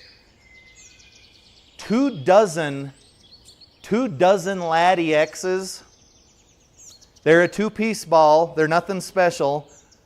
24 Laddie X's for 25 bucks on Amazon, guys. 24 balls. Okay? Buck a ball. If you're sick of losing your $6 TaylorMade or your you know, Titleist Pro V1s, right? They don't have a ton of workability, but I'm not good enough. I don't have that ability anyway. Go do it. Amazon Basics golf balls are really good too. Like, I'm just not good enough to care. The problem is I don't lose a lot of golf balls now, so I'm starting to accumulate a lot of golf balls.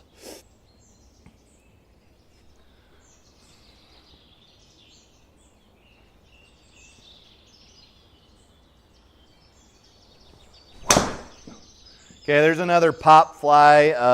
Hopefully we're all right. We're in the fairway. That's all I care about.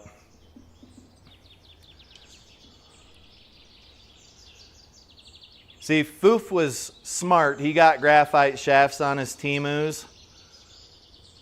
I didn't plan on buying these, so you see how this is working out. Foof says the laddies are a buck a ball. Yes, they are. They're good stuff. The Amazon Basic golf balls, Foof's saying, are cheaper. $1.05 a ball. Yeah, guys, losing $1 when you hit a ball into the bush is a lot better than losing $5 or $6. You do that a couple of times, you've already paid for your round of golf. You know what I'm saying? Foof says that's when you go down the rabbit hole of golf ball collecting. I'm not quite there yet. I don't really have much interest in that. And Foof says if you find a Nike ball, keep it because they're relics. Yes. That is correct. They don't make them anymore. 158 to the pin. Let's just get a ball up somewhere up there. We need to do less talking and more golfing.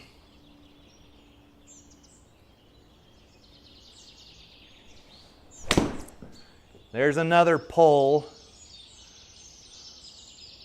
Decent shot, but my God, that club went a long way. 189 carry on a 7-iron, you guys. That's not how far that ball's supposed to go.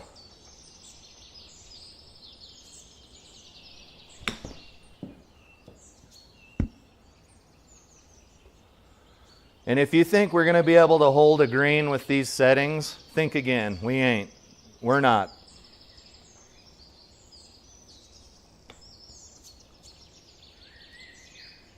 Oh, wow, you guys, I barely touched that ball. Oh, boy.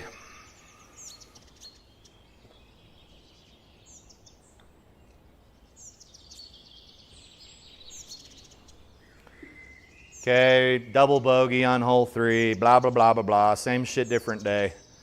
Number 4 is a 316-yard par 4 that I'm sure we'll find a way to get an 8. We'll find a way to get an 8 here. I don't know what it is. I don't know why I'm so terrible at sim golf, but here we are nonetheless.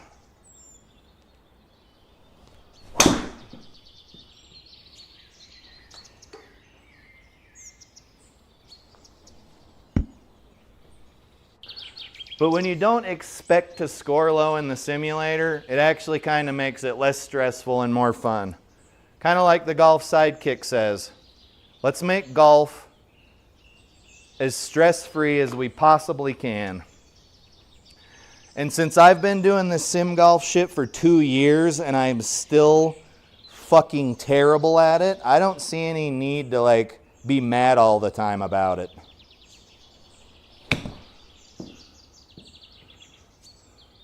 That pisses me off to no end. What was that? Guys, I don't know.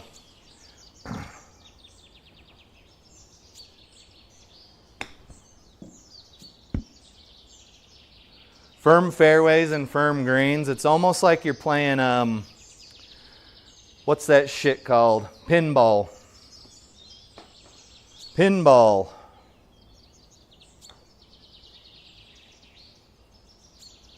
Okay, I think that's another bogey. Do we have any shitty TikToks? Yeah, you guys, we're bleeding strokes here.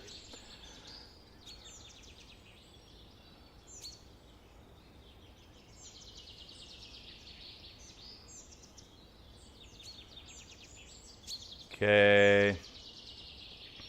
Alpine's in the chat. Welcome, sir. Glad to have you. He says, how are the clones? They actually feel really good, dude. I accidentally ordered them. I know it's like, sure you did, but I accidentally ordered both sets. I wish I'd have got them with stiff graphite shafts. Maybe next time I accidentally order a set of Temu P790s, I'll get graphite shafts. But that may already be in the works. But I hope you're doing well. I said I was going to do a TikTok. Hold on, sorry. Okay, this is Charlotte.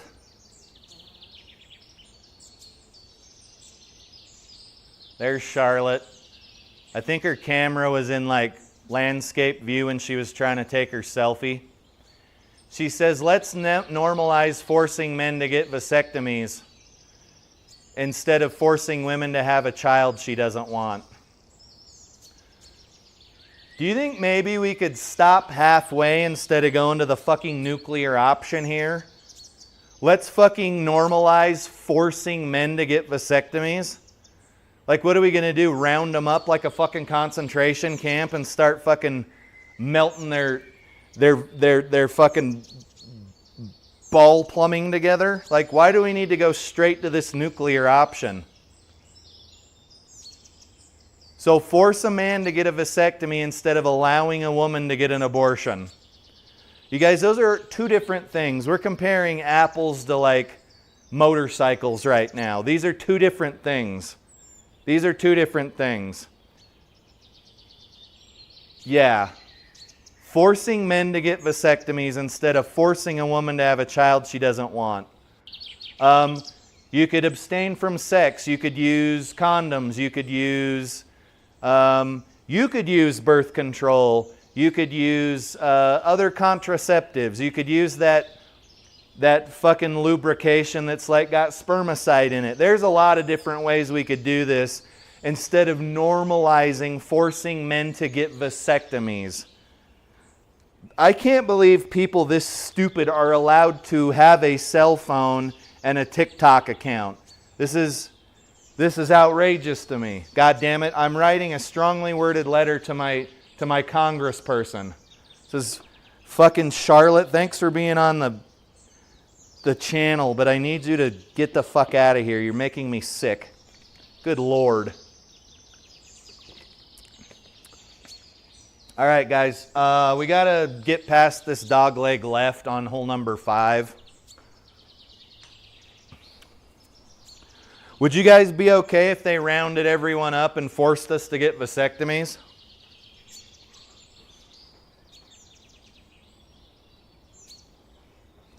It's fucking crazy. Oh, do fade. You guys, that ball's going to go and go and go and go.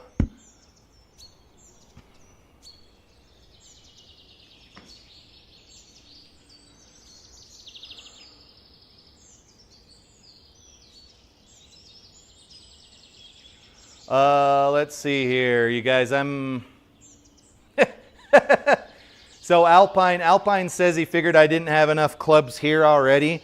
I swear to God, I accidentally ordered the 2 sets of Temu P790 clones in my Temu cart. I swear to God, dude. That app is so like wishy-washy. Go check it out if you haven't already. It's not that hard to do stupid shit you don't intend on doing. But I do understand we have a lot of golf clubs.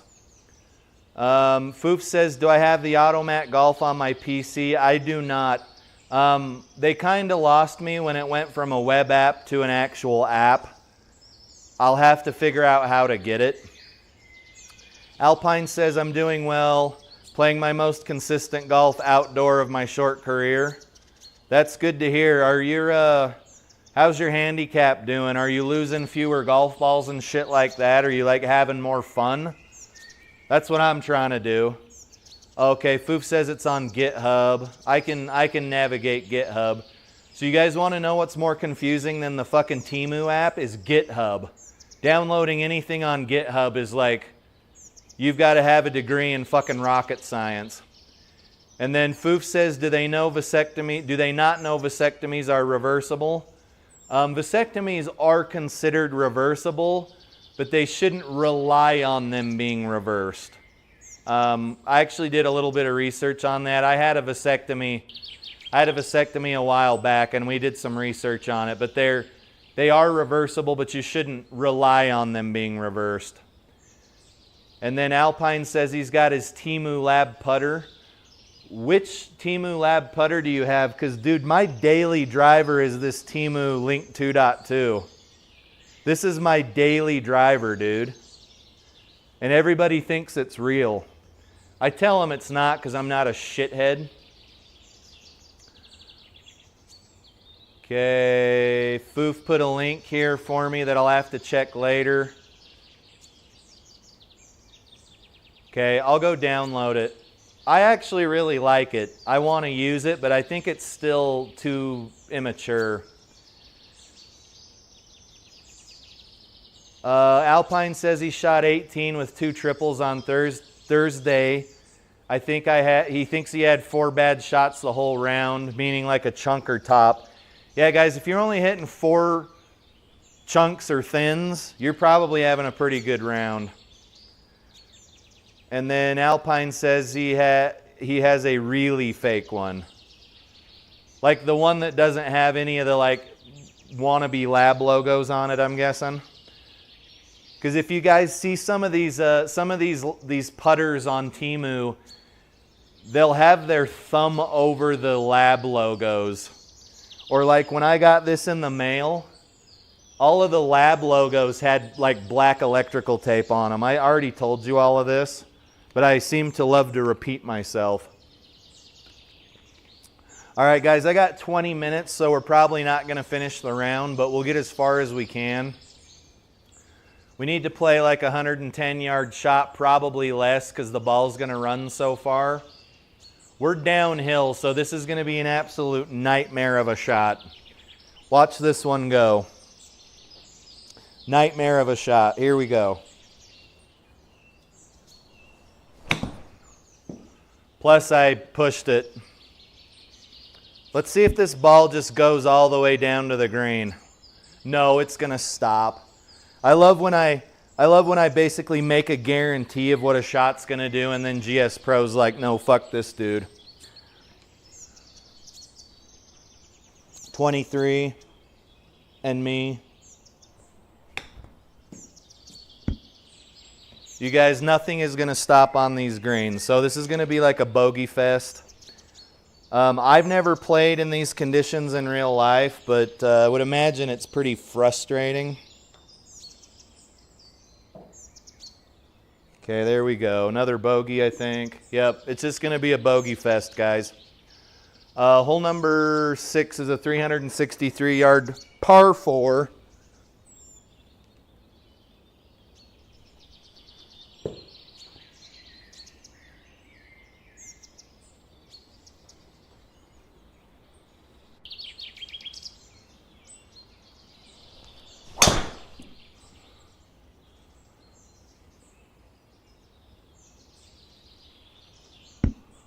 Oh, wow. Are we going to stay in the fairway?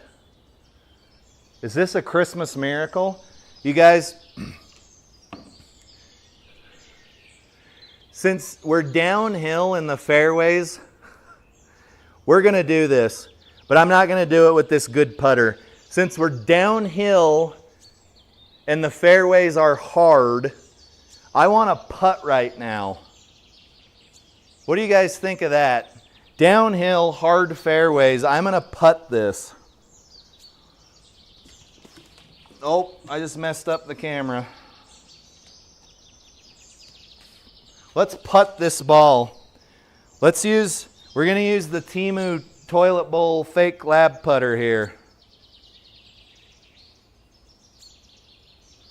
And we're gonna give this motherfucker a ride. Okay, here we go. You guys ready? We're just gonna give this fucking ball a ride.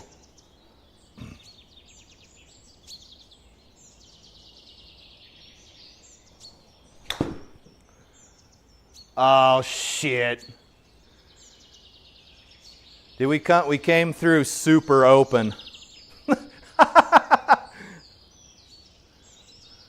I think that, you guys, I think that'd have gone if I hadn't hit it like a moron. I've never swung a putter that hard before.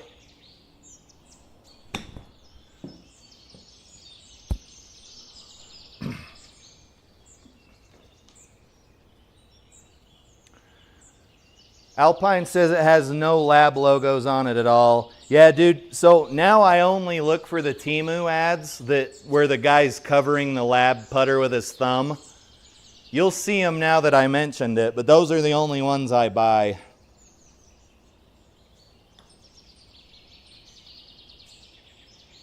Oh. All right, there's another bogey. It's just going to be all bogeys, guys. Let's see here. What time is it? 5:03.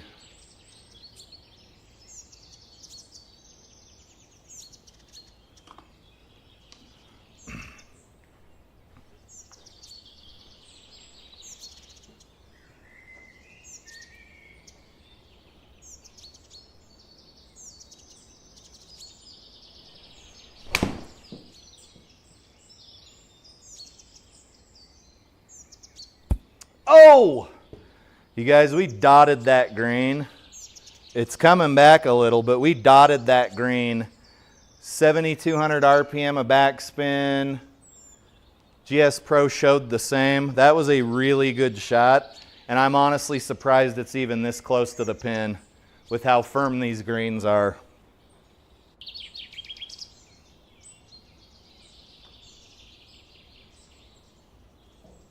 Oh, hell yes. That'll help. So guys, in this new circuit, you can see the people's scores are it's gonna be a little easier for me to keep up with them. And this is on the lowest difficulty, so call me what you will, but there was no way I was ever gonna get anywhere with those other settings. And this, of course, is about me having a good time. If I wanted to have a bad time, I would go start a new season, pick the tips, tees, and the hardest difficulty. In fact, I think that would be fun for somebody, not me. That would be fun for somebody to at least go try to see how terrible it would be.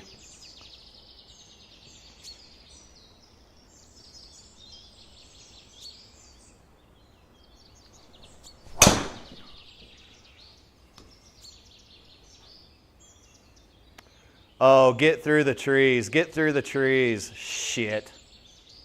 What the fuck are we doing here? Guys, this is a double dog leg. And we're downhill out of the deep rough, so there aren't going to be a lot of clubs that are going to get us out of here safely.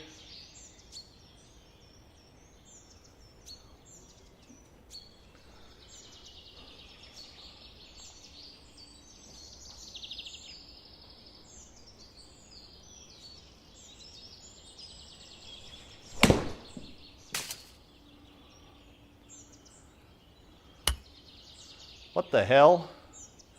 It still won't stop in the fairway though. You guys, we hit a tree, we hit a cart path, we may have bounced it off the moon, nothing but net, and we still aren't in the fairway. 1 degree left. We got to go uphill quite a ways. Pins on the front of the green.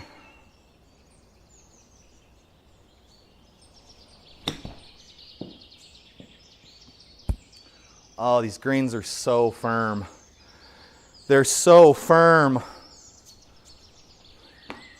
No, you're not watching a porno flick. You're watching sim golf. It's even worse.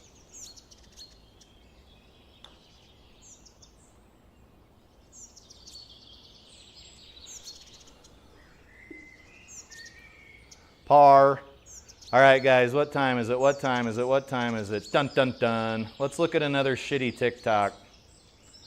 What do we got here? Who is this? This is Lauren Martin. Uh-oh. Lauren with 2 R's. I will bet you her school teachers misspelled that shit 98% of the time while she was going through K through 12 education. I guarantee it. Okay, Lauren's got an obligatory nose hoop. She's showing her cleavage in her profile pic. Blah, blah, blah, blah, blah. Please teach your sons that they don't have to tolerate bad attitudes from badly raised girls for them to be seen as good men. You guys, there is a little bit of truth to this. It's almost like we're not allowed to call people out for having a bad attitude, or we ourselves are labeled bad for some reason. So even though I made fun of Lauren's shitty obligatory nose hoop and her profile pic, she is saying something really smart here, and I wish people would listen more to this stuff. She's got 14,000 likes on it and 792 people in the comments section. No doubt are telling her what a piece of shit she is. But Lauren, I appreciate you. If you're going to say stuff like that, you're allowed on the channel anytime you please. Okay? Thank you.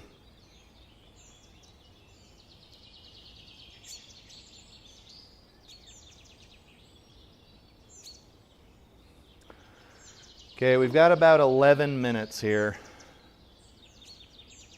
We got a tailwind on a par 3. We need to go 160 or so yards. Let's hit a 7-iron, but we got to hit it. We can't hit it off the toe or the heel or it won't get there. It's got to be crisply struck. Like all golf balls should be, crisply struck. It was not crisply struck. That was off the toe.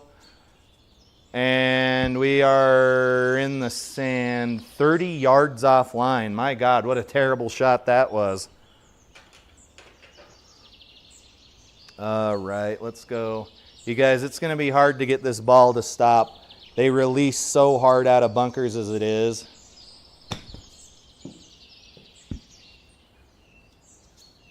That wasn't bad. That wasn't bad. But the amount of short I had to hit that ball to even get it to stop there is pretty astounding.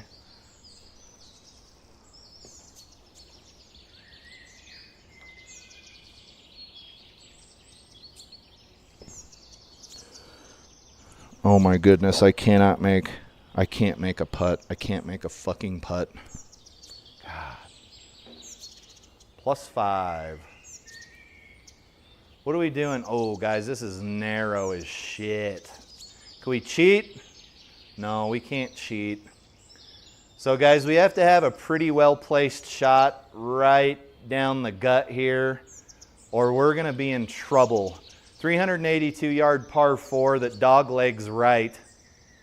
And if you don't have a shot, if it goes too far, you're in the trees. If it doesn't go far enough, you're going to be blocked out by a tree. So this is a dangerous shot, especially for a guy like me. Probably okay on the real course, but it's really hard to tell where your ball's going here in the sim.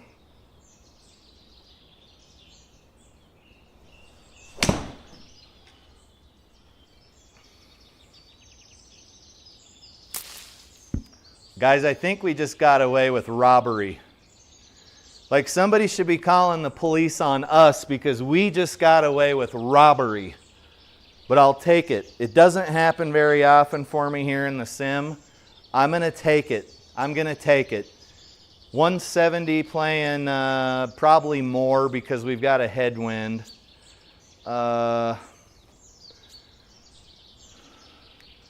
We've got somebody in the chat here. Kolchak, welcome to the chat. What have you got for us? My Calong P790s just showed up a few days ago. Hell yes.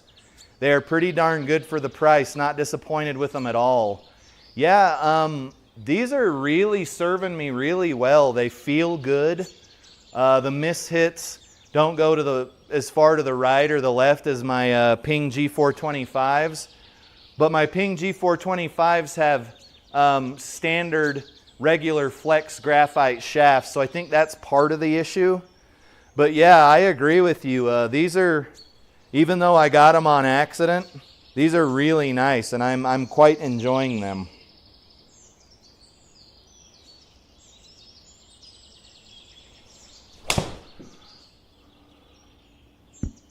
What the fuck was that? Oh, we just shanked the 6-iron, guys.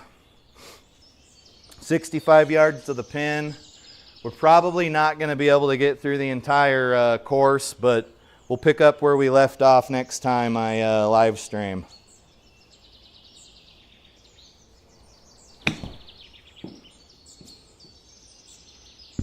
Oh, that was a terrible shot. Just terrible. D3. Oh yeah, we lost a bunch of carry. Oh well.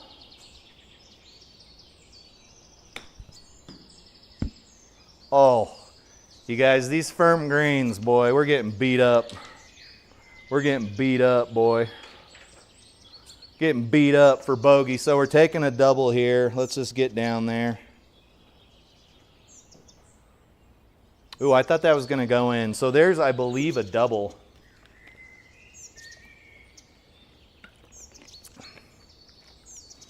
You guys, I don't even think we're going to be able, at the lowest difficulty level, I don't think we're going to be able to keep up with these AI bots. 139. We only need to go about 130. Let's try a pitching wedge. We've got a pretty nasty tailwind.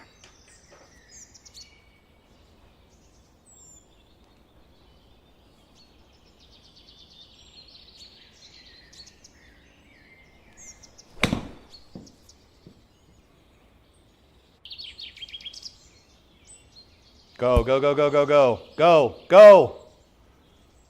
Ah, that was a good shot. So guys, that was the pitching wedge here.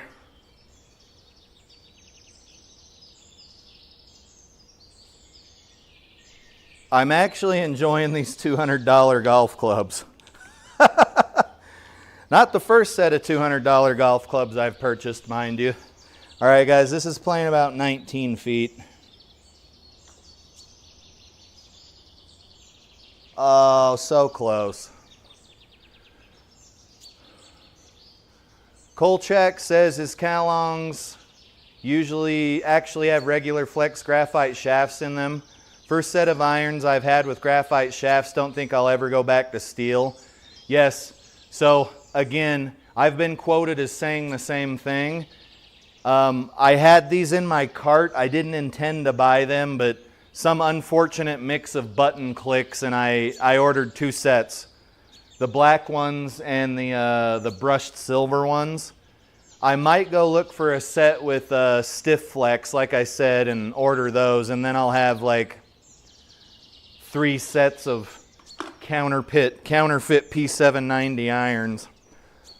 But yeah, they feel really good. It almost makes me wonder what the real not counterfeit set would feel like, you know?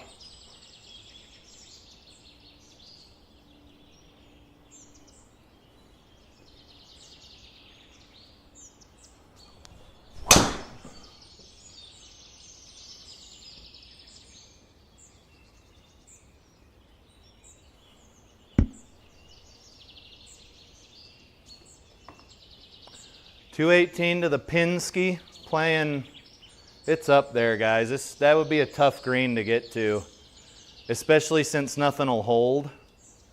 So let's just get up the fairway. Nothing is going to hold on that green. It would have to come down from orbit like rods from God for it to hold the green.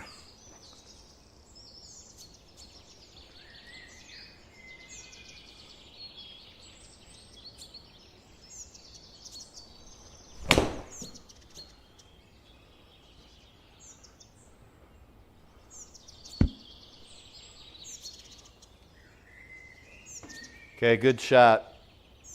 So we're hitting into kind of a backstop here, which is going to hopefully help us out.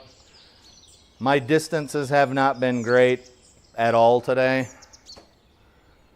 but we don't need to go but like 20 something yards.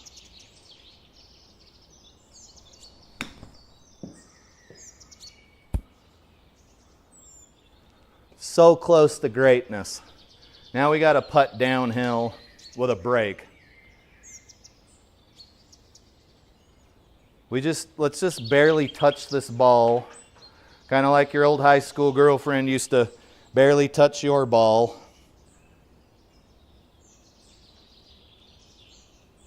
There we go. One for the books. Okay, number 13 is a 350-yard par 4.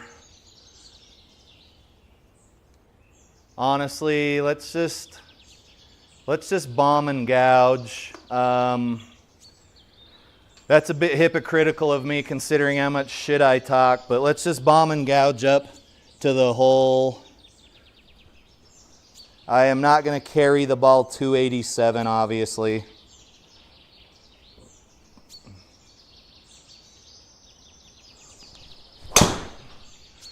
It's not even going to go the correct direction, but we'll see where it lands, and we will adjust fire from there. 118 to the pin out of the deep, uphill into the wind. I don't know, let's try a 6-iron. You guys, you got a lot of factors against you here. You're uphill, out of the deep, into the wind. My best advice here would be good luck, I would say.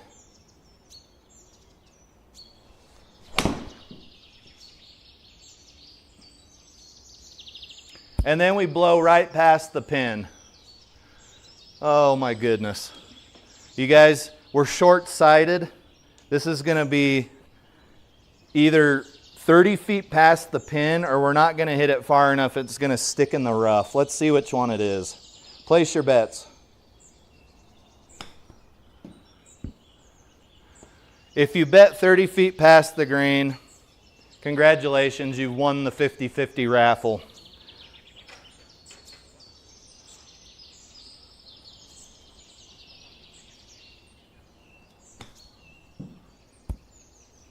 Oh, come on, roll out like you normally do. You guys, we're just zigzagging past the pin like a bunch of rookies. At least we're on the green now. So this is going to be another double. Even though there were some really good shots during that hole, it's another unfortunate double.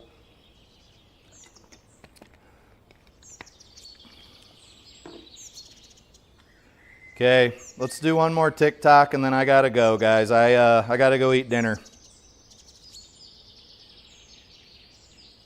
All right. This is iGolf Reviews. This looks like some goofy fucking golf bro with his hat on backwards. He says, should more golf courses be lenient on dress codes to grow the game? They're already pretty fucking lenient on golf courses with dress codes. We were behind a foursome today, and two of them were girls, and they basically had no clothes on. Tiny little skirt and barely anything covering their chest. So I don't know what courses this guy's playing on, but the ones here in Utah are already pretty lenient on dress codes. And my next question to him would be, what are you fucking talking about? If we grow the game anymore, at least here in northern Utah, we're not going to be able to get tee times. If you guys wait too long here in Utah, you don't get a tee time. Period. They're all gone. They're all snatched up. So I don't know if either of these things are going to happen. I think the courses are already too lenient on dress codes, as evidenced by the half-naked girls we were behind today at Glen Eagle. And I don't know how much more we could grow the game, because it's already impossible to get a fucking tee time.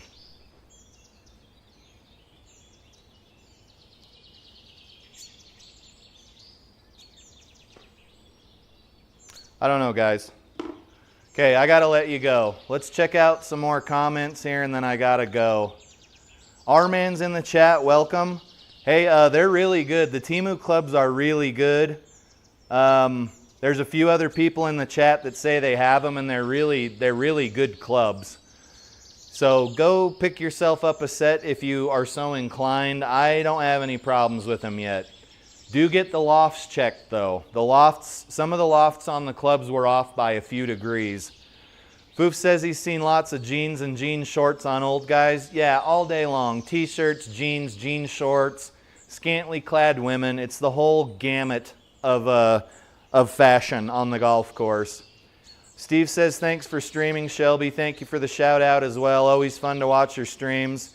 Steve, you are welcome. I really enjoy your content. I got to go through and watch a bunch of it, but I'm enjoying it so far, and hopefully you get a few subscriptions or a few hypes or a few thumbs up from the shout out. Foof says sweatpants, jeans, shorts, track pants. Yeah, dude, everybody's wearing whatever they want. I dress nice on the golf course because I like to, but I get it. Some people don't own a collared shirt, I guess. And then Petroleum says, no shit. Thanks for the show and the conversation. Have a good one, everybody. Yes. You guys, we started out a little slow, but I think we got moving a lot better as the live stream progressed. Looks like it's been goddamn 2 hours and 40 minutes, so hopefully you had a good time. Guys, I got a jet. My name's Shelby Iverson. My handle's Turbo Talon Golf. I'm hailing out of West Haven, Utah, United States of America. If you could leave me a thumbs up, that would really help. If you don't want to, leave a thumbs down, and that's fine too. I appreciate each and every one of you, but I gotta get out of here. I gotta eat dinner with the missus, okay? You guys have a good one, and be safe. We'll see you in the next live stream, which should be tomorrow, if I can move. I played a lot of golf today. I got a feeling I'm gonna be pretty sore. See you guys later.